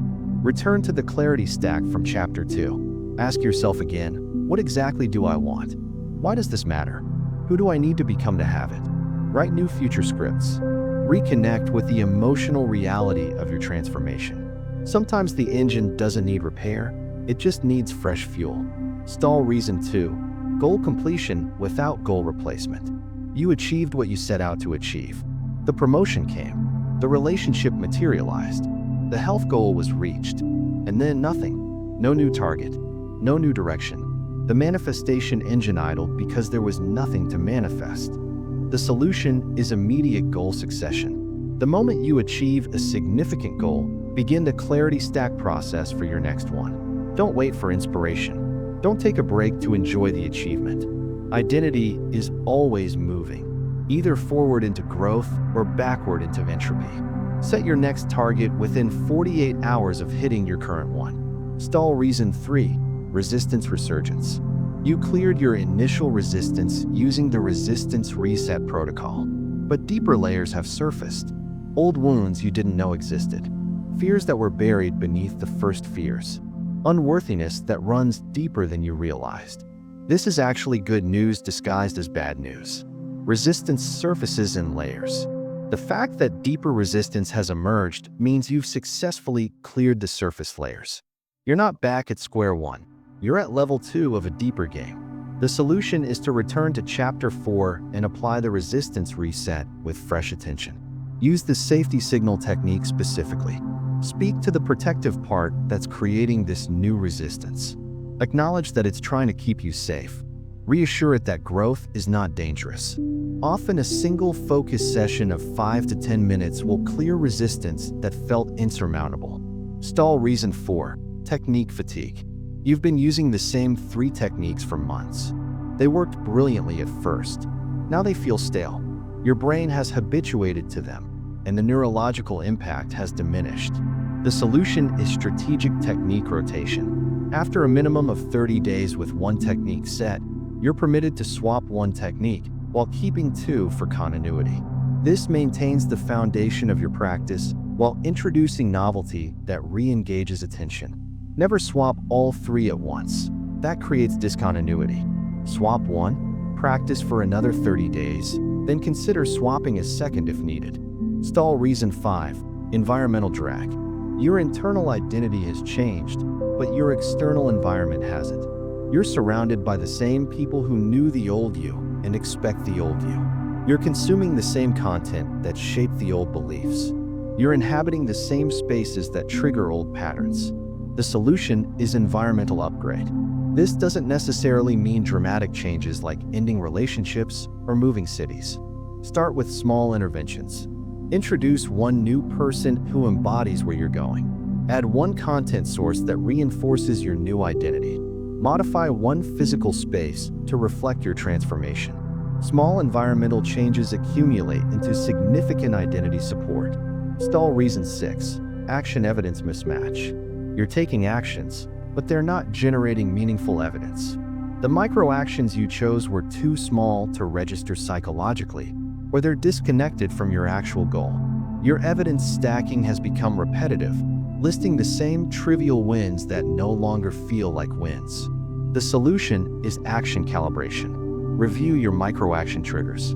Are they still appropriately challenging? If they've become too easy, upgrade them. The action should require slight effort, not so much that you avoid it, but enough that completing it feels like genuine evidence.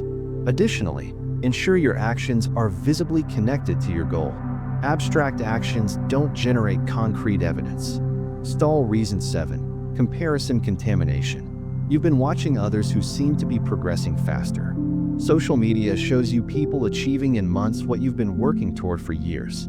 The comparison has poisoned your perception of your own progress. You feel behind, inadequate, slow. The solution is ruthless comparison elimination. Unfollow accounts that trigger comparison. Stop measuring your chapter 3 against someone else's chapter 10. Remember that you only see others' highlight reels while you experience your own behind-the-scenes reality. Return to your own evidence. Your only valid comparison is you versus past you. Everything else is distortion. Now let me give you an advanced technique for when standard troubleshooting doesn't work. It's called the pattern interrupt reset, and it's designed for those moments when you feel completely stuck and nothing seems to help. The pattern interrupt reset is a 72-hour intensive that breaks you out of ruts by temporarily amplifying your practice. Here's how it works. For 72 hours, 3 full days, you triple your protocol intensity. Instead of 1 morning identity practice, you do 3, morning, midday, and evening. Instead of your standard micro actions, you do twice as many. Instead of evening evidence stacking, you stack evidence 3 times throughout the day. You also add 2 additional elements. First, a media fast. For 72 hours, no social media, no news, no entertainment content. Only content directly related to your transformation goal. Second, environmental novelty. Work from a different location. Take a different route. Eat at different times. Break every routine you can safely break. This intensive disrupts the neural patterns that created the stall. It floods your brain with new stimuli while massively reinforcing your identity work. It's not sustainable long-term, which is why it's limited to 72 hours. But it's remarkably effective at breaking through plateaus.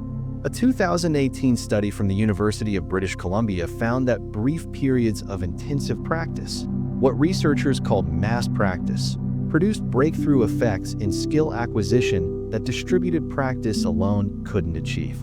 The intensive period seems to force reorganization at a neural level, pushing through barriers that gradual practice hits but doesn't break. After the 72-hour reset, return to your normal protocol. You'll likely find that the stall has resolved. If it hasn't, the reset has at least provided new information about where the real blockage lies. Let me address one more scenario. What if you've tried everything and manifestation still isn't working? What if months have passed with genuine effort and nothing external has changed? First, verify that nothing has changed. Review your evidence objectively. Often significant internal changes have occurred that you're discounting because they haven't yet produced external results. Internal change always precedes external change. If you've genuinely transformed your identity, attention, emotion, and action patterns, external results are coming. The timeline simply may not match your expectations. Second, examine your goal itself. Is it actually yours? Sometimes we pursue goals we think we should want rather than goals we genuinely want. The manifestation engine is powerful, but it works best when aligned with authentic desire. If deep down you don't actually want what you're pursuing, if it's your parents' dream or society's expectation or your ego's vanity project, the engine will sputter. Return to clarity stack work with radical honesty about what you truly want. Third, consider whether your goal requires skills or resources you haven't yet developed. Manifestation changes your internal reality, which changes your perception, which changes your behavior, which changes your results. This chain is real and powerful, but it doesn't magically give you capabilities you haven't built. If your goal requires skills you don't have, manifestation will help you notice opportunities to develop those skills and motivate you to pursue them. But you still have to do the development. Manifestation accelerates the path. It doesn't eliminate it. Let me give you a concrete example. Say your goal is to build a successful online business generating $10,000 per month. The manifestation engine will help you identify as an entrepreneur. It will train your attention to notice business opportunities, mentors, and resources you would have previously overlooked. It will calibrate your emotions so that taking risks feels exciting rather than terrifying. It will prompt aligned actions that move you toward your goal daily. But you still need to learn marketing. You still need to understand your target customer. You still need to develop a product or service that provides genuine value. You still need to build systems for delivery and customer support. These skills take time to acquire. Manifestation doesn't download them into your brain overnight. What manifestation does is make the learning process faster, more focused, and more enjoyable. It removes the internal friction that would otherwise slow you down. But the external work remains. A 2017 study from the University of Pennsylvania examined goal achievement in participants who combined mindset work with skill development versus those who focused on mindset alone. The combination group outperformed the mindset-only group by over 200%. The researchers concluded that internal transformation and external capability development are synergistic. Each amplifies the other. Trying to manifest without building necessary capabilities is like having a powerful engine with no wheels. So if your manifestation seems stalled, ask yourself honestly, does this goal require capabilities I haven't yet developed? If the answer is yes, the solution isn't more visualization or more affirmations. The solution is deliberate skill building, supported and accelerated by your manifestation practice. Finally, examine the scope and timeline of your goal. Some goals simply require more time than you've given them. Building a successful business takes years, not months. Transforming your physical health after decades of neglect takes consistent effort over extended periods. Finding a life partner involves variables outside your control, including another person's free will and readiness. Mastering a craft takes 10,000 hours of deliberate practice, regardless of how clearly you visualize mastery. If your goal is legitimately large, give it legitimately large time. The manifestation engine is not a microwave. It's a garden. Seeds don't sprout the day after planting. They require consistent watering, adequate sunlight, and patient tending over weeks and months before anything visible emerges. The gardener who digs up seeds every few days to check if they're growing will never harvest anything. The gardener who trusts the process and maintains consistent care will eventually enjoy abundance beyond what a single seed seemed to promise. Research on expert performance consistently shows that significant achievement in any domain requires years of sustained effort.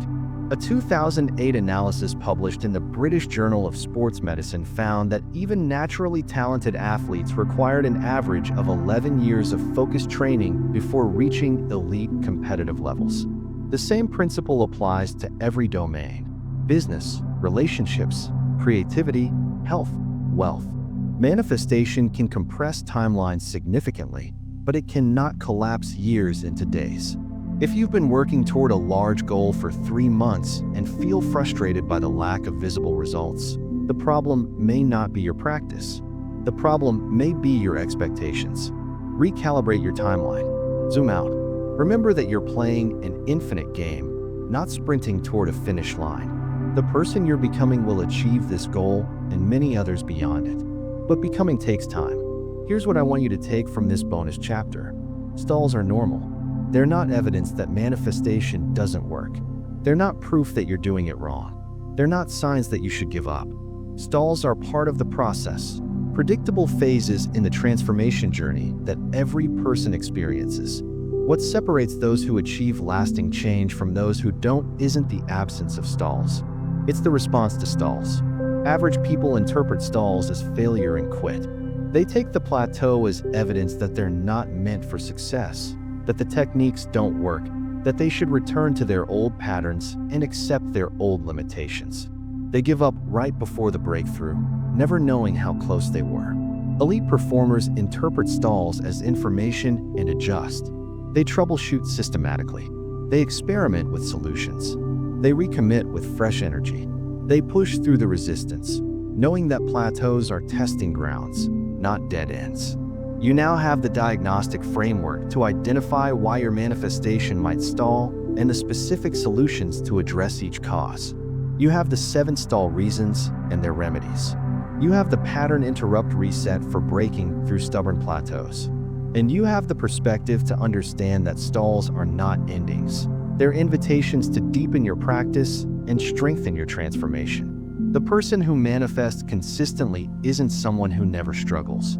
It's someone who has learned to navigate struggle with grace and persistence. It's someone who expects resistance and prepares for it in advance. It's someone who treats obstacles as information rather than verdicts, as feedback rather than failure. That person doesn't avoid the hard parts of transformation. They embrace the hard parts as the very mechanism through which transformation occurs.